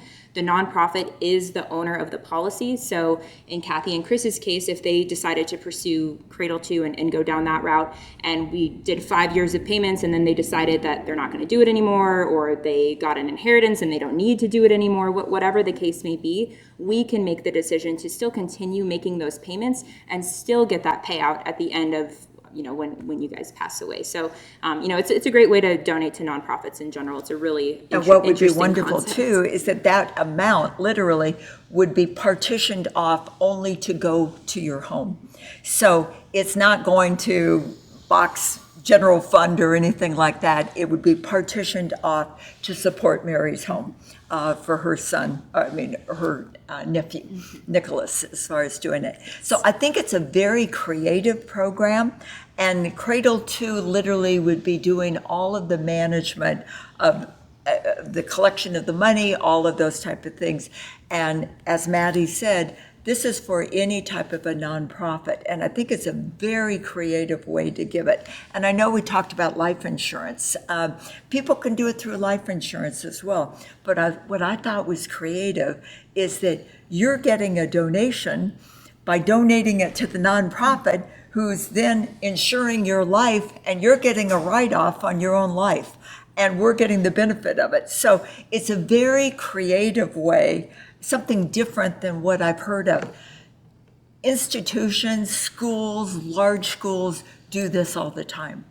And I think this is new for our nonprofit world, of thinking how to take advantage of doing this. But that's another way to be able to raise some funds that would be able to support that requirement. And then I want to make sure we have time for questions at the end. So this is just a couple of our differentiators. So we've mentioned it a lot, but separation of housing and services is probably the biggest takeaway from this slide, because then if one goes under, then of course you don't have to necessarily worry about the other one. We've heard and seen organizations that do it that way, and if it works for that family, that's great. But what happens if you're living in that home? Maybe the needs change, maybe a caregiver leaves, quits, gets fired, and they don't like that agency anymore. Now they have to move out of the home because it's tied to that agency. So we think it's really important to keep those things separated. Again, we have tons of property management experience. We've been doing this for over 20 years. So we really feel like we've honed in on what's important and how to make it as efficient as possible. And this is just kind of the sample income and expense analysis, budget planning that we would do. This has more to do with the monthly expenses. We've accounted for inflation in here. This isn't necessarily to do with the actual reserve requirement. So this gives more of a breakdown of examples of what people could be paying for rent and how that would translate to making sure all the expenses are paid. And we wanted to make sure that the roommates that were living in the home also had an affordable rent. And that is another key part of this thing, is that we need to make it affordable for them to be able to live in the home, but enough money there to have income coming in that supports the home. And I know we've gone back and forth sometimes about, should the primary resident pay rent? Well, if we can make it be that they don't pay rent, wonderful, but we still got to make it, at the end of the day, it pencil out. So the goal would be to make it, since you're basically donating a home or passing along a home, transferring a home, it would be great that there isn't rent. But we certainly will try to make that happen. We would love if no one had to pay rent. Right, yeah. All right, and then just as being part of the Legacy Homes program, of course, you're considered a Legacy Homes member. All that this really means is that we appreciate and hope that you would act as a sounding board.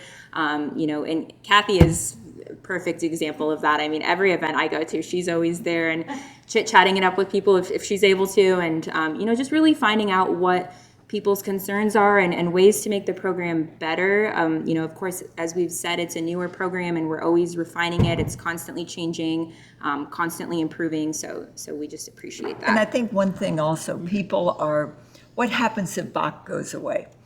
And I think that's always, Steve mentioned, things change over that period of time.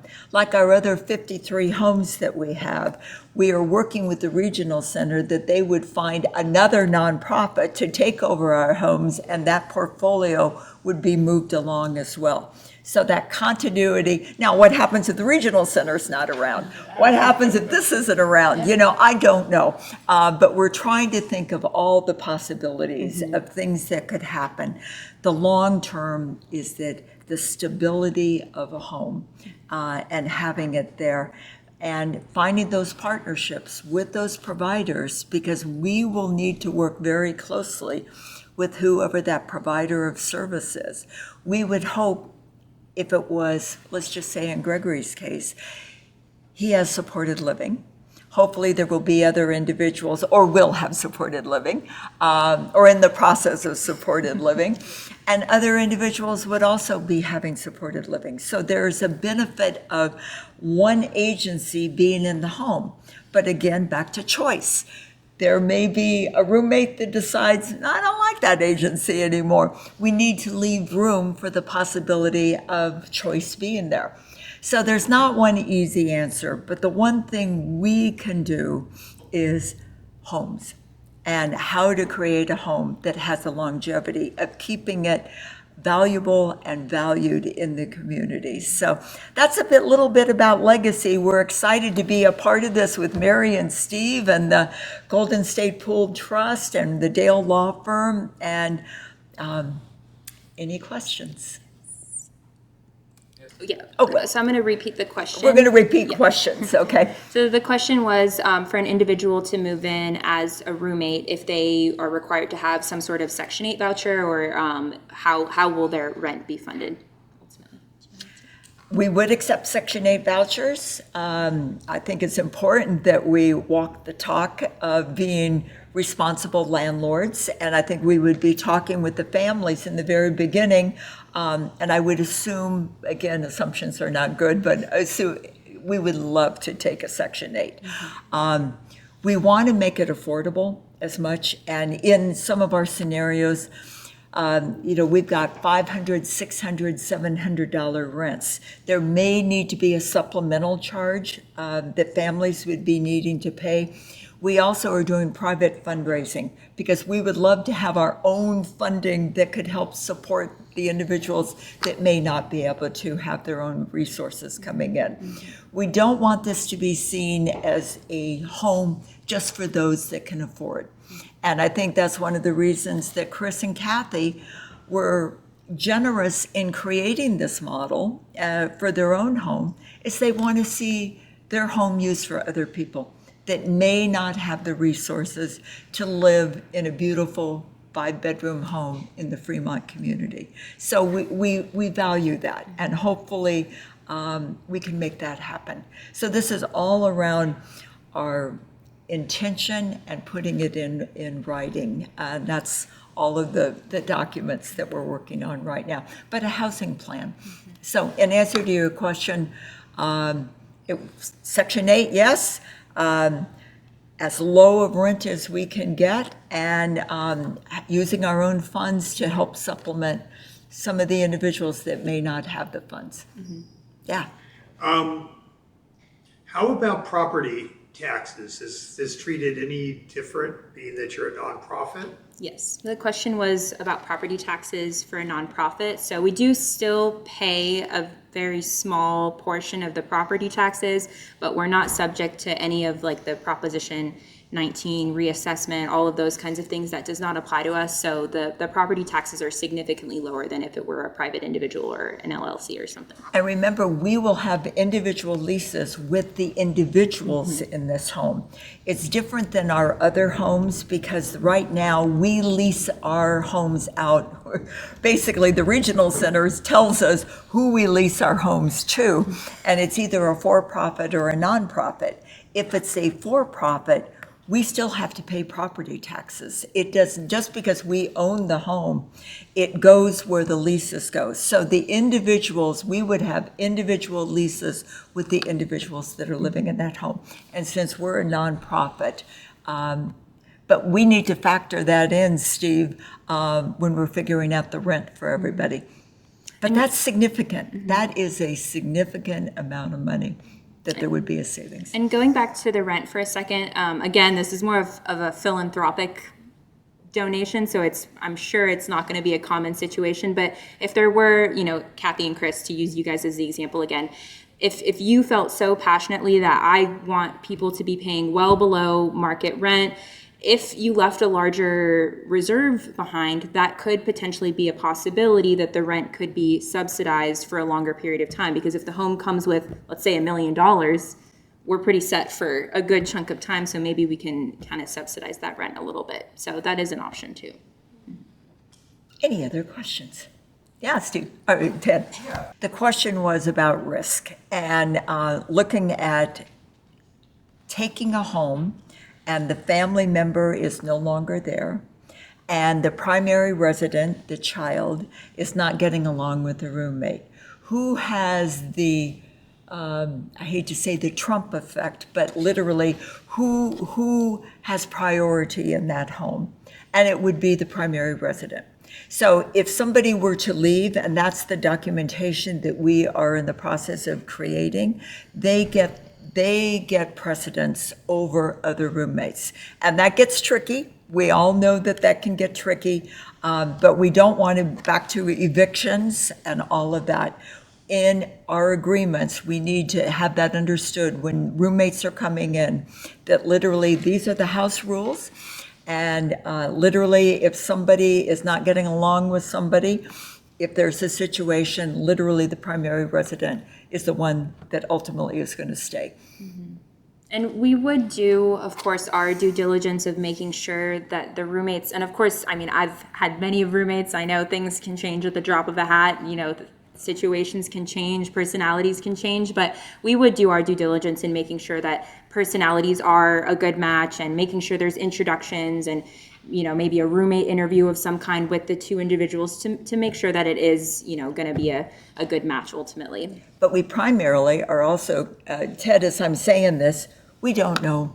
Honestly, we don't know. Our desire would be the supported living agency would know who works well with each other as well, because we're not as active on that. But that is a risk, and that is one that but the primary resident will literally be the one at the top of the food chain. Any other questions? Does that still scare you? I may be going down. The question was if an individual in their home loses their supported living, how would that be handled by BOC? Are we going to go in and assist them with that? No. We need that separation of who is providing the support. So when Kathy and Chris are naming their supported living agency, we are working with them, and the trustee would be continuing to work with the supported living agency.